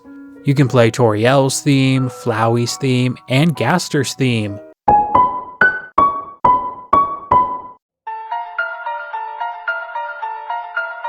Which supposedly 𝐓𝐷𝐚𝐢𝐧𝐢 was humming earlier. What the hell, 𝐓𝐷𝐚𝐢𝐧𝐢? What? We are absolutely talking about that in your video, young goat. Susie enjoyed listening to Chris play the piano, but I think she would also appreciate a new axe. The secret boss of Chapter 4 is the crazy turtle himself, Gerson Boom, author of Lord of the Hammer. We find the magic axe after visiting 3 separate areas in the Dark World, and acquiring 3 separate pieces of music. When played together, the secret chamber under the fireplace is revealed. Before Gerson can let Susie take the axe, he has one final lesson to teach, arguably the most important one. A simple test is given. Cut but a single hair off his head and the weapon is hers.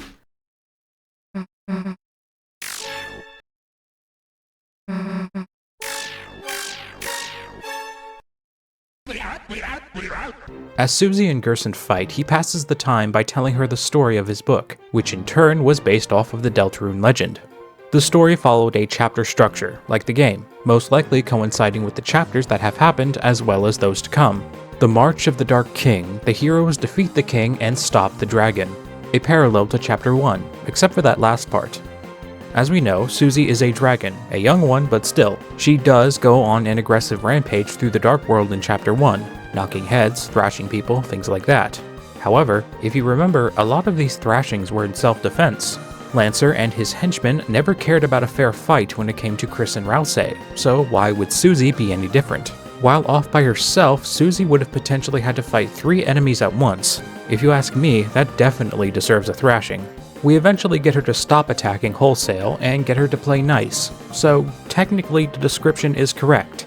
Yet, stop the dragon almost implies that the dragon had a plan, a grander narrative to carry out, when truly Susie just wanted to go home. Technically an accurate description, I just think it's funny considering that Gerson refers to Susie as the dragon later. Chapter 2, the City of Shining. The heroes do battle in chariots to save the queen.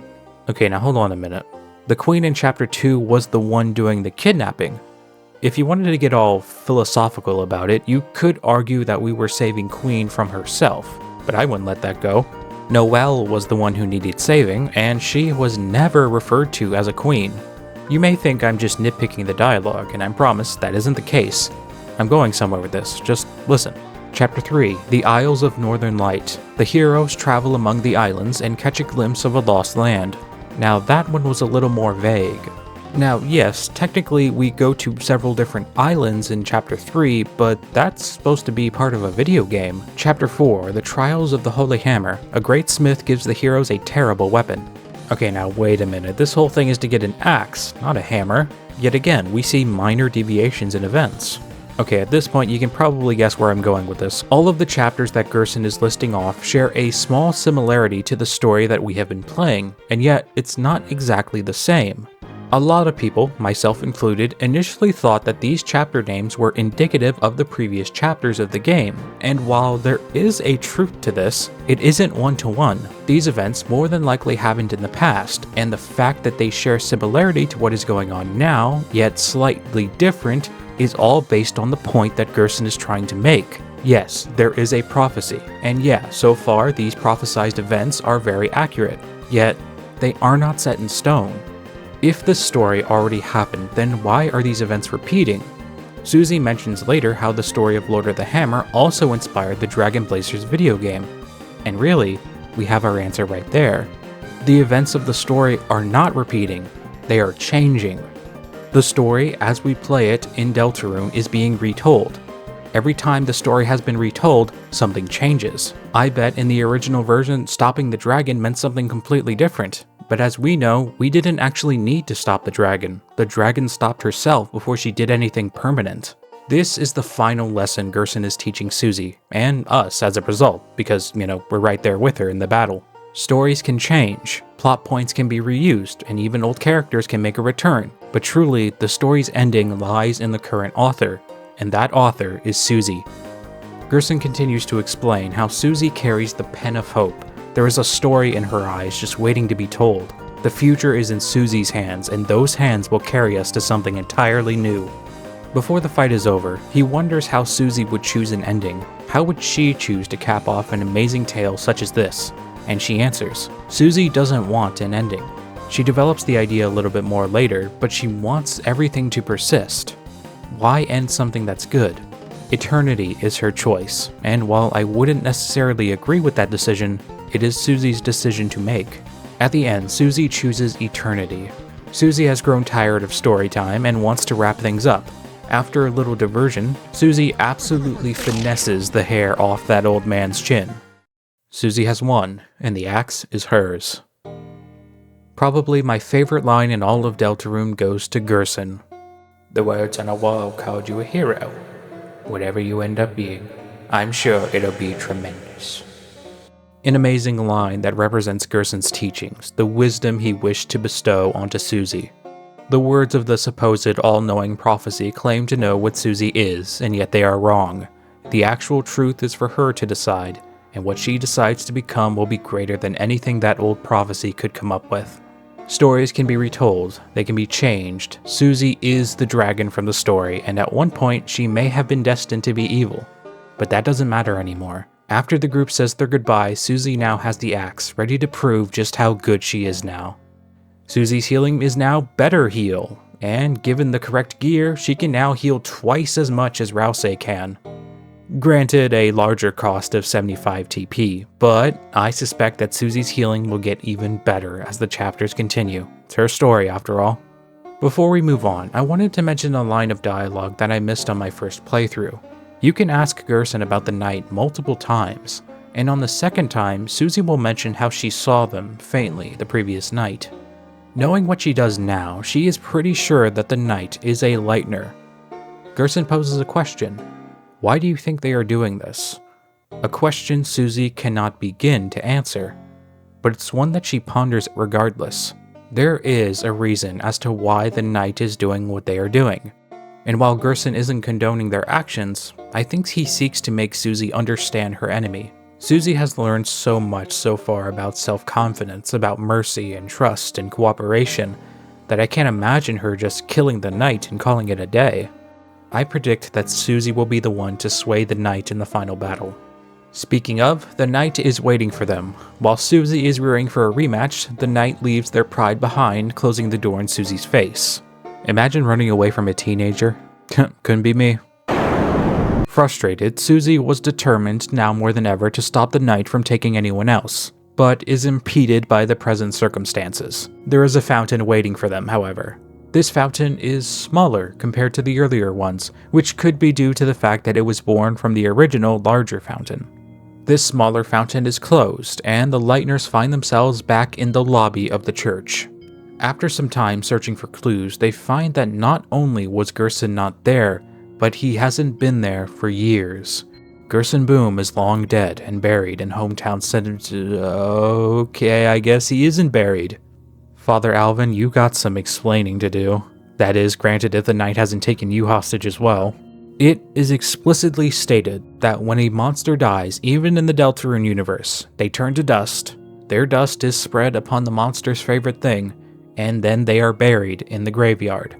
Most of that has happened, as the two find Gerson's dust spread onto a hammer inside of a snow globe of all things, and kept inside Alvin's desk drawer. This is the monster equivalent of finding a dead body in a casket that looks like something you would get from a souvenir shop. In human culture, it is not strange to hold on to the ashes of a fallen loved one. This situation is borderline desecration. So the way I see it, a few things could have happened which led Gerson's dust to be here inside the church. Alvin is in charge of the church. Whether he owns the building or the property, it isn't truly important right now. What is important is the fact that considering the graveyard is directly connected to the church, and there is no dedicated funeral service that we know about, we could make the inference that Alvin is also in charge of funerals and giving fallen monsters their final rites and whatnot. If he oversees the funeral operations, he could easily keep the dust for himself, bury a fake, or dig up his father's ashes after the fact. The real question is, why? This should be considered so blasphemous in Alvin's eyes, so a lot of people have assumed that the Deltarune logo on the shelter keypad actually coincided with Father Alvin, not Toriel.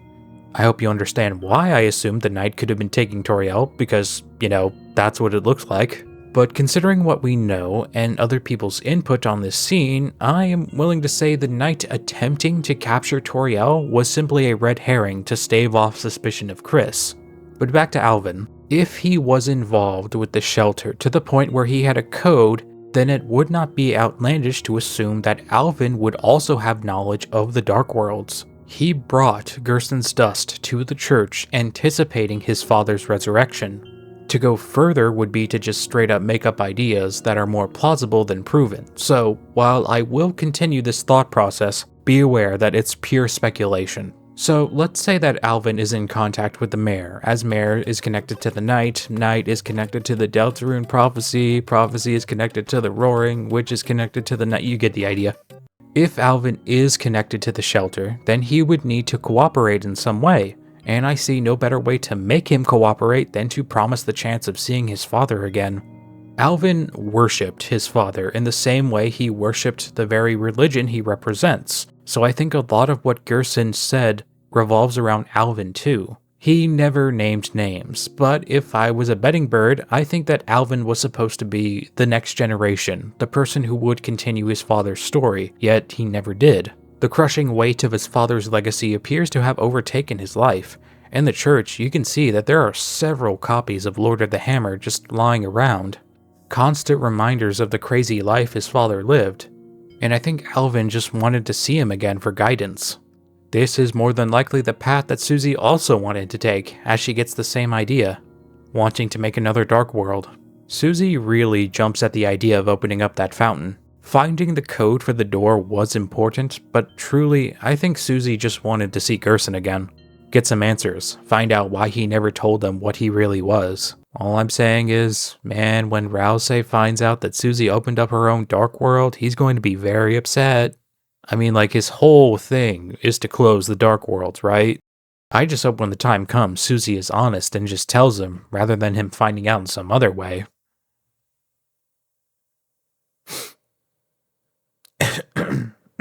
Excuse me.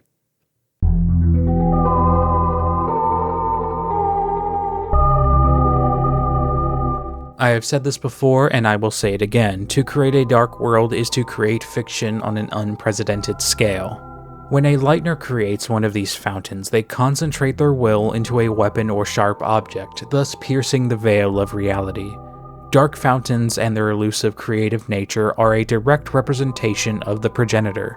So you, and probably Susie, are wondering, why does this world look so different than it was before? The way I see it, there's three possibilities.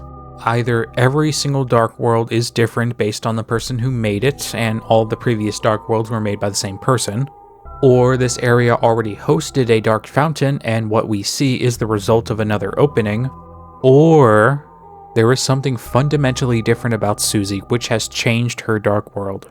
One of the new Darkners you can talk to gives you this cryptic-ass line. You sought to return the dream, but the lighting of the mind has changed. At best, you can see only another side. This actually is kinda similar to something Gerson can say to you in a specific dialogue earlier. If you talk to him alone, he can ask you where you want to go. If you say you want to go back, he will say this. There's no harm in looking back. You might have missed something. But when you finally turn forward once again, don't be shocked if the world has changed. Maybe this is the direct result of the nature of the Dark World itself. Like, if you open up a Dark World in one area, it'll be normal, but if you try to open it again, it'll come out like this. It's sort of like trying to trace a drawing someone else made. Unless you have proper line discipline, your drawing will always turn out slightly different.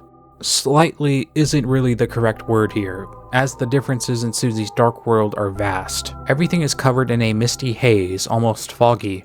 As soon as you leave the fountain area, there is a song that plays.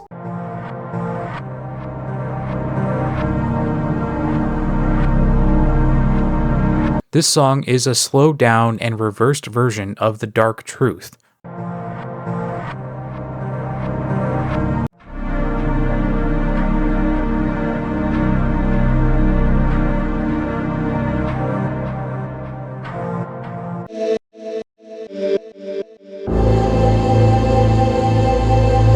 A song that plays when 𝐓𝐫𝐚𝐢𝐧𝐢 is explaining the roaring and the titans emerging from the fountains, essentially explaining the worst case scenario if they fail.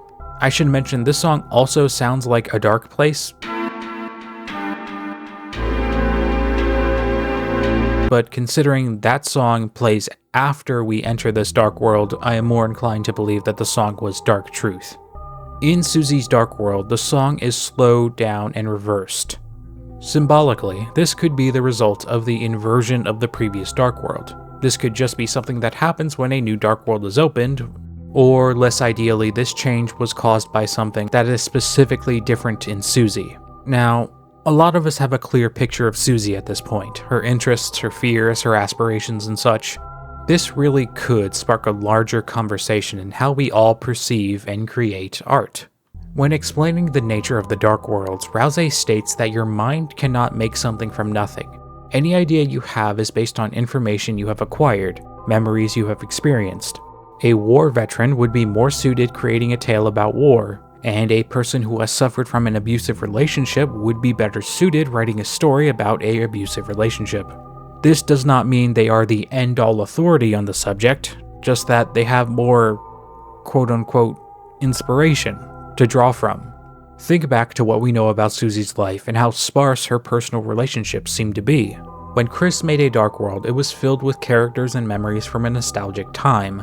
The shows they would watch, music they wanted to listen to. Susie, as far as we know, doesn't have any of that. Of course, this is a very big assumption. We don't actually know what kind of childhood Susie had, but we do know that any semblance of normalcy faded more and more every time as she was moved away. And from the way she described it, it seemed to happen quite often. As a result, her life lately has been playing catch-up.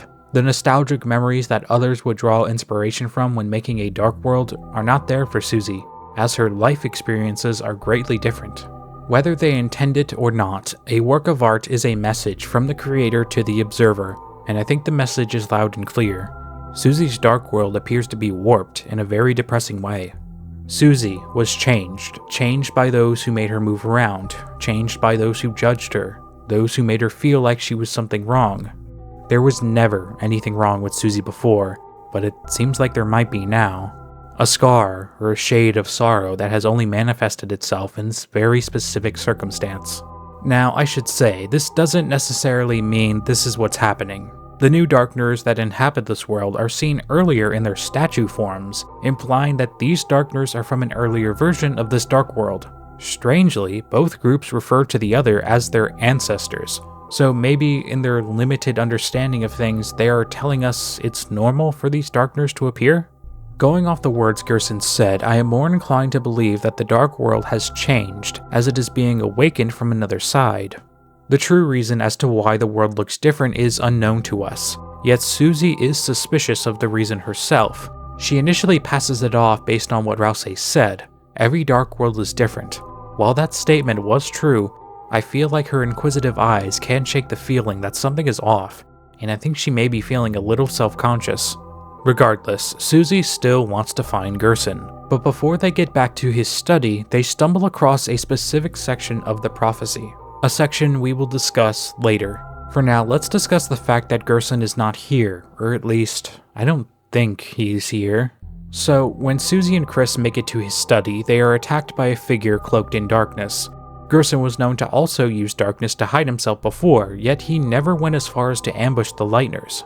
This tactic is borderline cowardly, something that Gerson is not. Despite this, the suit of armor has a similar laugh, similar mechanics, and even a similar silhouette. I know that 𝐓𝐫𝐚𝐢𝐧𝐢 says it's just a suit of armor, but what if it wasn't?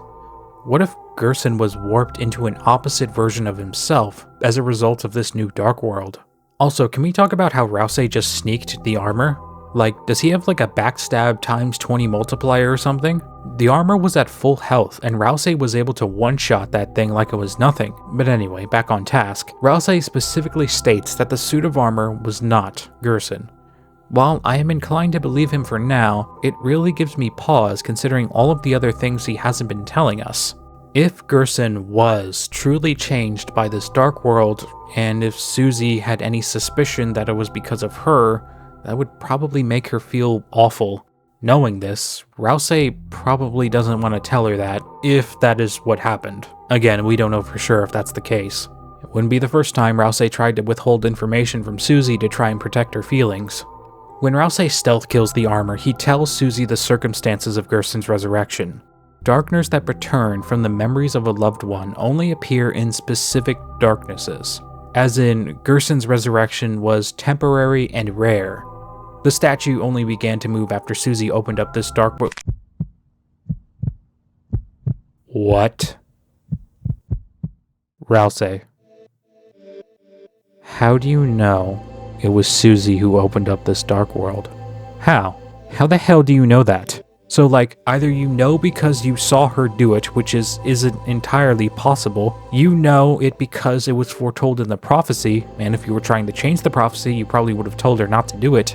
Or, you know who opens up which dark world instinctively. 𝐓𝐷𝐚𝐢𝐧𝐢𝐴, none of these explanations are good. 𝐓𝐷𝐚𝐢𝐧𝐢𝐴, did you know it was Chris who opened up the dark world in chapter 3? Do you know who opened up all of the other dark worlds too? And everyone on this team is a snake. Okay, not really, but you understand what I mean, right? No wonder the roaring is going to happen. Chris, the person who can seal the dark worlds and our only connection to this world, is working for the bad guys, and 𝐓𝐷𝐚𝐢𝐧𝐢𝐴 supposedly knows that Chris is opening up dark worlds and is keeping Chris's deal a secret. The only person on this team who I trust at this point is Susie. Susie is furious with 𝐓𝐷𝐚𝐢𝐧𝐢𝐴. Now, a portion of this rage is from the fact that she may never see the old man again, but more so, there is a very good chance that 𝐓𝐷𝐚𝐢𝐧𝐢𝐴 knew the old man was dead the whole time and never told her. Susie's theme is playing in the background, the same we heard in chapter 1 when she was about to lash out at Lancer, a scene which is made to parallel her feeling of betrayal. She made it very clear that she hates when people are not honest with her. Knowing this the entire time, 𝐓𝐷𝐚𝐢𝐧𝐢𝐴 has been trying to keep Susie from knowing the truth. 𝐓𝐷𝐚𝐢𝐧𝐢𝐴 falls to the ground, unable to respond. Susie is completely beside herself, under the impression this entire time that 𝐓𝐷𝐚𝐢𝐴 was her friend, someone who looked out for her. This isn't the first time that 𝐓𝐷𝐚𝐢𝐴 has kept things from her, and she knows this. Before, she was willing to let it go, but now, she can't let it go anymore. She's angry. 𝐓𝐷𝐚𝐢𝐴 begins to cry. Regretful, he apologizes. He never asked to know the things that he does, and in knowing what will come to pass, it hurts him deeply. Susie is stunned. Her anger was not from 𝐓𝐷𝐚𝐢𝐴 specifically, it was the direct result of years of lies, many, many instances where she felt that people were taking advantage of her. And she now realizes that this was never 𝐓𝐷𝐚𝐢𝐴's intention. He was cursed with this knowledge. He knows everything, so much so that he doesn't even know what to say sometimes. All day he's been trying to get ahead of them, trying his best to make sure that Susie would not see a specific part of the prophecy. Whatever it is, it scares him, and it makes him believe that it will completely change Susie's perspective on everything. The only question is, will it?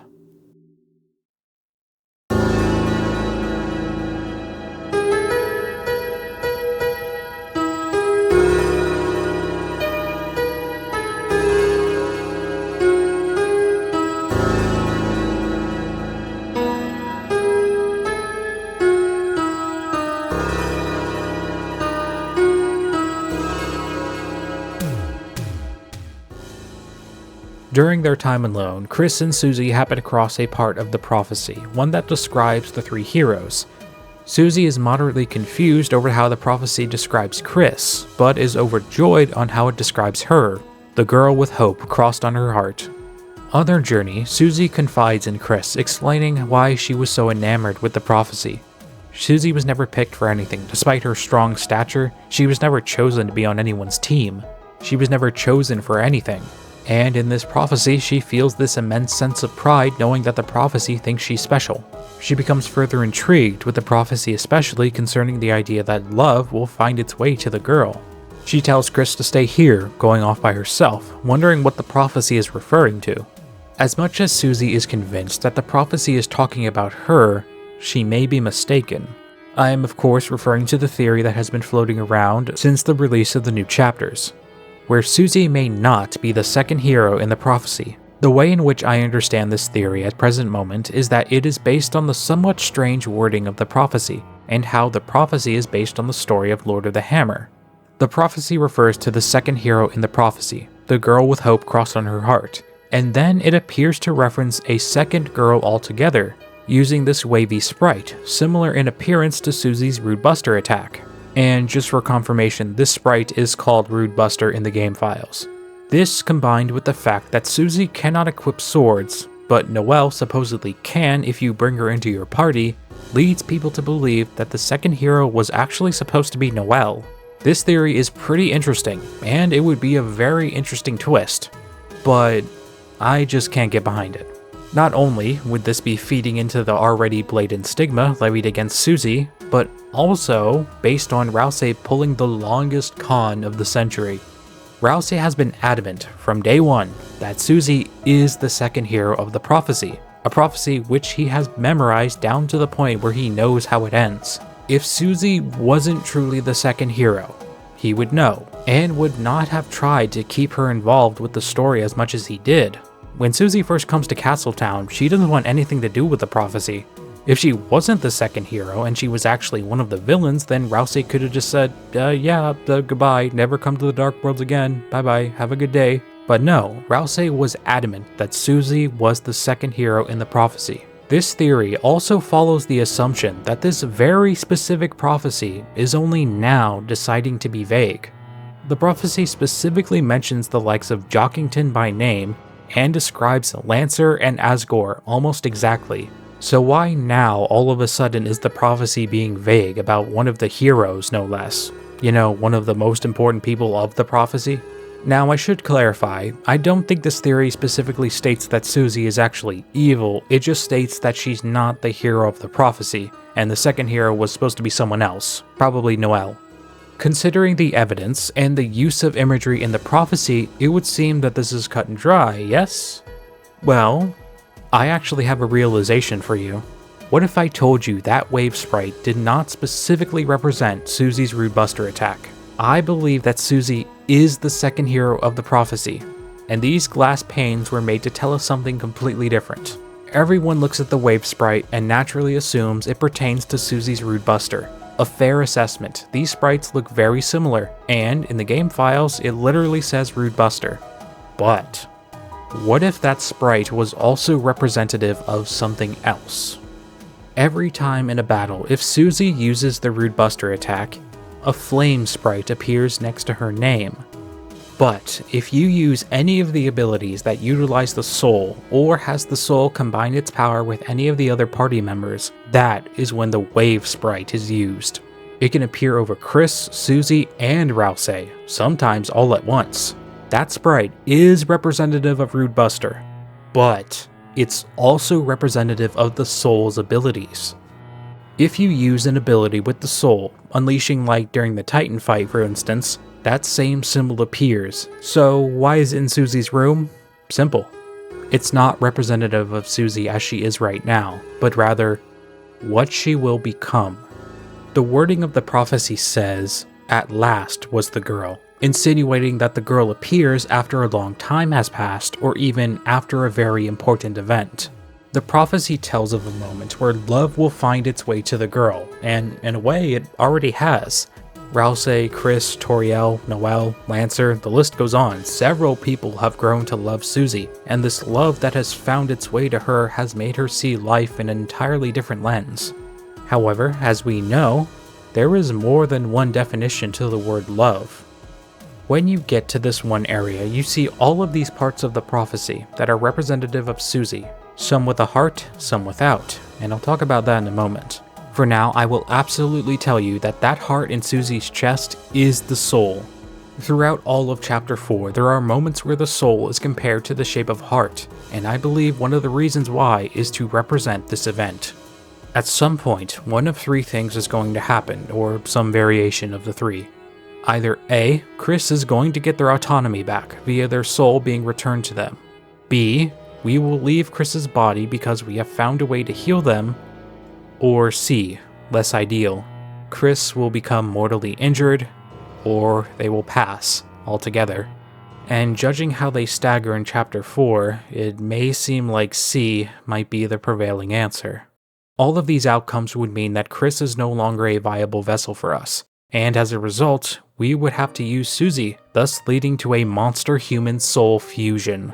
Think back to Undertale, the concept of a human soul and a monster soul merging together to create something unbelievably powerful, something teased but never truly shown off.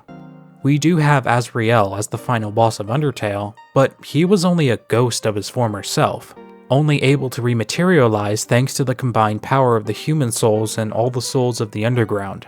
Something as profound as two people giving up their individuality to become something incredibly strong would be something you'd expect to be featured as an actual in-game event, even a last-ditch effort utilized at the end of the game, and yet, we haven't seen that yet. The reason why there are some with a soul and some without?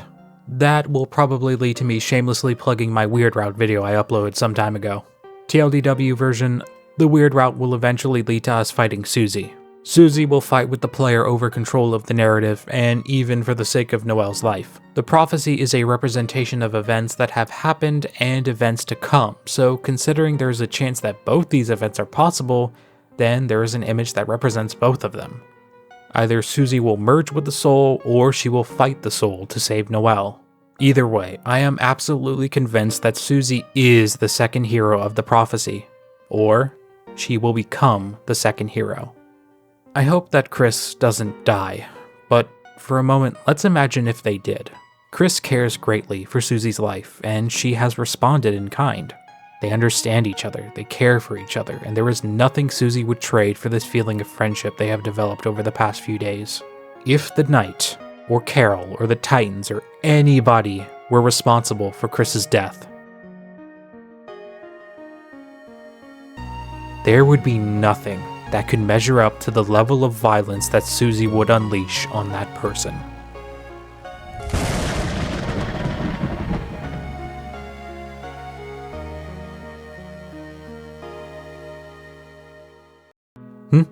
What's that?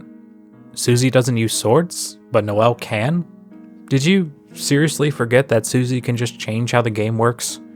You think the rules of the game have ever concerned her? Rousey said that she was supposed to be able to equip ribbons, and yeah, she totally can. She used to wear ribbons when she was younger. She just doesn't want to wear them right now.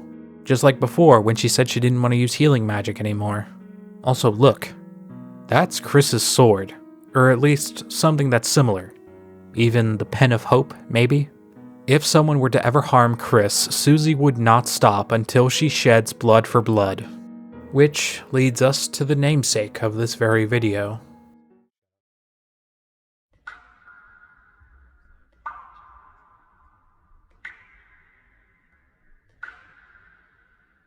Throughout all of Chapter 4, Rousey is nervous. He is looking for a specific part of the prophecy, a later portion that more than likely contains something about Susie. Chapter 4 was Susie's chapter.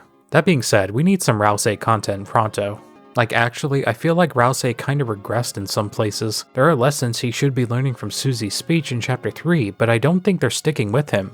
Then again, he might know what we don't. My biggest concern is the secrecy, hiding information from Susie because he believes she may not be able to take it.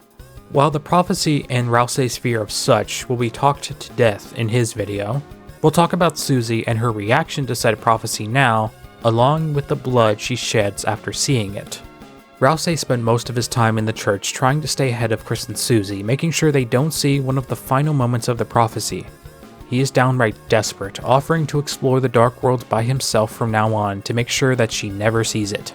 He is mostly successful, keeping the story along while ignoring questions that Susie has about the future. As Susie and Chris explore the second sanctuary, Susie becomes enamored with a specific part of the prophecy which mentions her. The second hero, the girl with hope crossed on her heart. But they never get to see it as they are attacked by the statue. Right after the team banishes the Titan, Susie runs off ahead to try and find Gerson. Rousey runs after her, and we see that she has run into a series of glass panels, the final prophecy, the very same that tells her what Rousey did not want her to find out. He's too late. Susie has already seen the prophecy, the one piece of information he did not want Susie to see, and she shatters the glass with her bare hands. 𝐓𝐫𝐚𝐢𝐧𝐢 is borderline hysterical as red-hot pain soaks Susie's fist. Racked with guilt, all he can do is apologize, frantically repeating the words "I'm sorry," only to be stopped by Susie. And she laughs, finding it all so laughable. Something hilarious, something that she could never imagine happening in 1,000 years. This entire time, 𝐓𝐫𝐚𝐢𝐧𝐢 has been dreading this information, either because it would dampen Susie's resolve, or drive a permanent wedge between them, or something even worse. Susie knew this, and at this point, she knew that there was a part of the final prophecy that 𝐓𝐫𝐚𝐢𝐧𝐢 under no circumstances was okay with Susie seeing. This part, the part that which she just read, and she laughs. They would never let that happen. Her friends would never let that happen. She comforts 𝐓𝐫𝐚𝐢𝐧𝐢, unintentionally staining his face with her blood. Instead of talking about what she just saw, she just wants to seal the fountain and go home.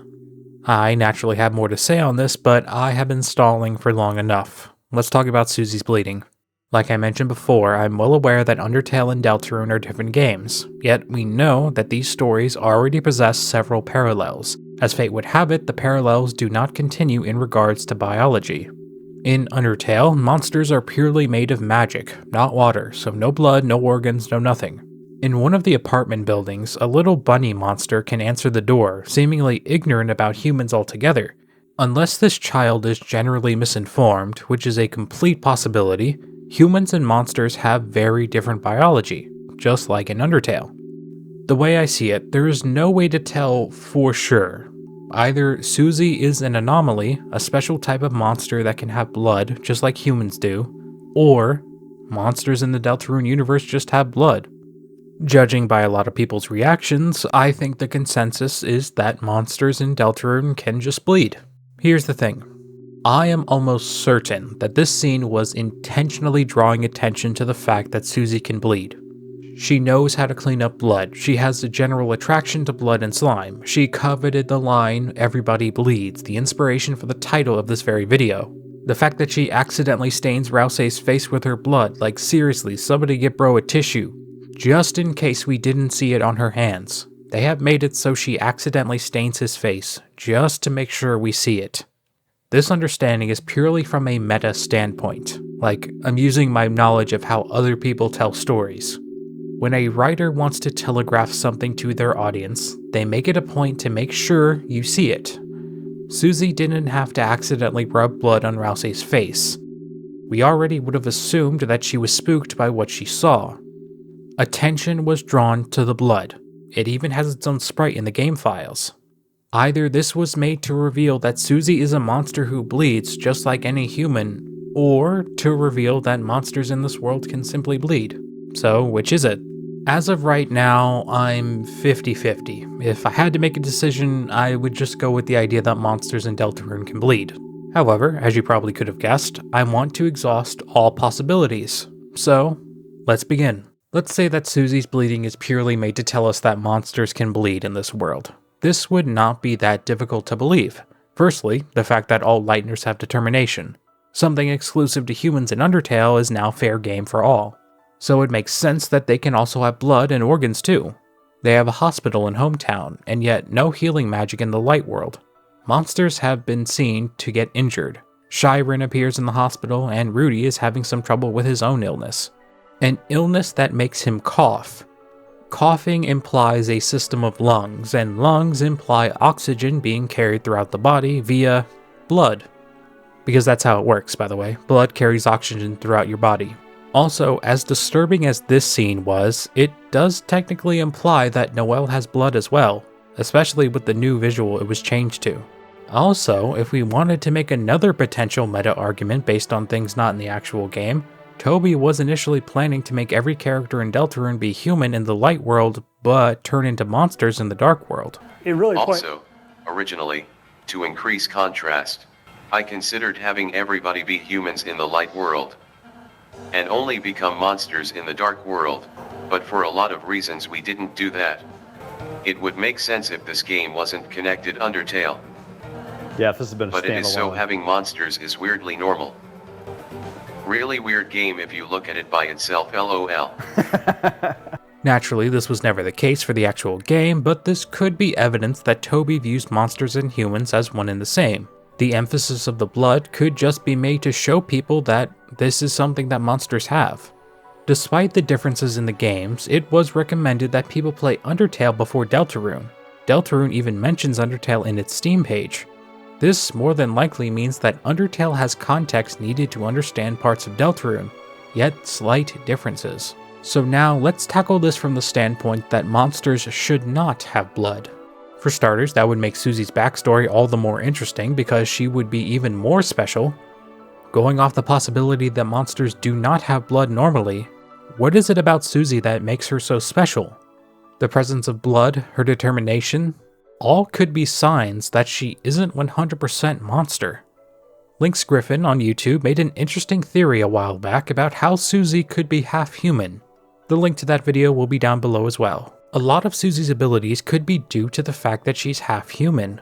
Not only would this open the door for a more complex discussion pertaining to Susie's past, but also explain why Susie was moved around a lot. She couldn't relate to humans because she looked like a monster, and she couldn't relate to monsters because, yeah. This would also explain her body consciousness surrounding her tail. If she was related to other dragon monsters, they would probably have long stretching tails, and this would lead to her being self-conscious about her smaller tail, kind of in the same vein as Chris being self-conscious about their lack of horns. This would strengthen the bond between our main heroes. If anybody understands what it's like to not know exactly what you are, it would be Chris. The best piece of evidence that I think could be pointing towards Susie being half human is the fact that her eyes glow bright red before making a dark world, just like Chris. Eyes are the windows to the soul, and the fact that both of their eyes glow red could mean that they both have red souls. Susie's soul may be red. Monster souls are white in Undertale, and until we see a Deltarune monster soul, I think it's safe to assume the same. Another minor piece of evidence would be that she can throw things, funnily enough. I know this seems like a strange trait to cite, but you'd be surprised how rare it is to find a member of the animal kingdom that can throw things with any level of accuracy. Humans are known to be pretty good at throwing things, even able to instinctively gauge distance and speed better than most animals. And like previously stated, Susie is well known to throw things in every chapter. Truly, if she was half human, it would add even more depth to her backstory, but that isn't reason enough to say that this is definitive just yet. I was initially planning to talk about what Susie saw in 𝐓𝐫𝐚𝐢𝐧𝐢 video, because that conversation encompasses the prophecy as a whole, but honestly, I see no reason why I can't just discuss it in both videos. When Susie looks into the prophecy, she reads it and smashes the glass with her bare hands. She doesn't use her axe, she doesn't kick it with her padded shoes, she punches it. This was almost certainly a knee-jerk reaction. There was something so off-putting about this line, so insulting, that she destroyed it out of instinct. This line of the prophecy was so shocking, she doesn't even acknowledge the pain, more than likely experiencing a form of shock. Susie has been known to lash out on instinct in the past as a result of fear. Whatever was written on that glass made Susie afraid. So we need to think, what is Susie most afraid of? Think of all the times that Susie was afraid, all of the times she sprang into action. What is her driving force at this point? Losing her friends. This is Susie we're talking about. She values those who have been kind to her above her own life any day of the week. I think this prophecy doesn't concern her, it concerns someone else, someone she cares about. I think a lot of this scene is Susie trying to comfort 𝐓𝐫𝐚𝐢𝐧𝐢. She absolutely knows how badly he didn't want her to see it, and he was so afraid about how it would change her. I think a lot of the way she acts is her trying to reassure him, make sure that he knows that whatever this prophecy said, it won't happen. She does take a minute to compose herself, only briefly snapping at 𝐓𝐫𝐚𝐢𝐧𝐢, but truly I think this is her trying to protect his feelings. She mentions every member of the fun gang. Her, Chris, and 𝐓𝐫𝐚𝐢𝐧𝐢 wouldn't allow this to happen. Some people have theorized that this is a revelation, something that states that the fun gang are going to have to kill Susie, or something equally terrible. Her brushing away the subject would even be a potential supporter of this. She laughs in complete denial of the words she just read. Truly, I don't think the prophecy concerns her specifically, but rather the lives of her friends. Maybe the prophecy tells her that she will have to kill Chris to save the world. Considering their deal with Carol Holiday, I could see a confrontation between them in the coming chapters. It's all really contingent on what leverage Carol has over Chris. Honestly, both of these potential outcomes are terrible, but I think if we allow ourselves to linger on this, we might be missing the point entirely. The point that Gerson was trying to prove to us. Sure, initially, the words on the wall probably made Susie very upset. Maybe they made her scared. But she laughs just afterwards. Either in denial or because she genuinely finds the words funny. She laughs regardless. She smashed the prophecy, just like Gerson did. With all of this talk of whether Susie is the second hero or how she reacted to the prophecy, it can make you wary about the future chapters. I share in this, but somehow I'm not that worried, because I don't think Susie is that worried. She may have been shaken by what she saw, but in the end, Susie doesn't care about that stupid prophecy, because she has hope crossed on her heart, and some stupid glass pane didn't put it there. Toriel put it there. Chris put it there. Noelle put it there. Rouse, Lancer, Tenna, everyone who has shown her kindness has filled her heart with hope. She shares a dream with Chris. A stupid, hopeful dream she has, that they will always be friends. No matter what tomorrow brings, she will always have hope that they will be friends. Today influences tomorrow, and tomorrow will always look bright as long as you have hope. She turns to Chris and smiles. Susie is a fantastic character, a testament to storytelling, one of the quintessential examples of how someone can bend and never break. The world has seemingly made its decision on Susie, but I'm glad that there are so many ready to give Susie the benefit of the doubt, to look past her dark and brutish physique and understand who she is on the inside. I could not be more excited to see what Susie will do in the future. Her story is at Deltarune's heart, and that pun is absolutely intended. If my analysis of Chris has told us anything, it's that they are in a precarious situation. The looming deception that they have been forced to contain, knowing Susie may feel betrayed should she find out, will more than likely be the event which pushes their friendship towards its breaking point. The friendship forged between the Fun Gang has already been tested, and Susie has come away more than forgiving, more than willing to fight for the people she cares about. The prophecy has slightly shaken her, but her resolve has never been stronger. To that, I would credit Gerson. His teachings have proven wise and resourceful, as they have allowed Susie to witness the truth and walk away with a smile on her face. I truly believe the prophecy would have broken her had Gerson not intervened. Instead, she broke the prophecy herself. She fought back, albeit only symbolically. She laughs in the face of this stupid prophecy, for that is the lesson the old turtle taught her. Stories and legends are fun, yet they are just as described. Stories. A story can be changed, it can be retold, it can be subverted, updated. At one point there was a terribly evil dragon in this story that the heroes would have to fight, yet that dragon has moved past this idea. This version of herself she was told all her life that she was is not something that interests her anymore. As a great dragon once said, "What is better, to be born good or to overcome your evil nature through great effort?" Yeah, I bet you weren't expecting a Skyrim reference in a Deltarune video. Random? Yes. It doesn't make it any less fitting.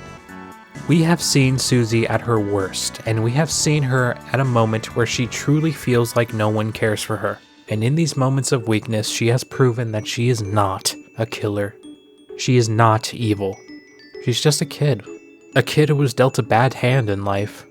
She is not her sins, and she is not the monster people believe she is.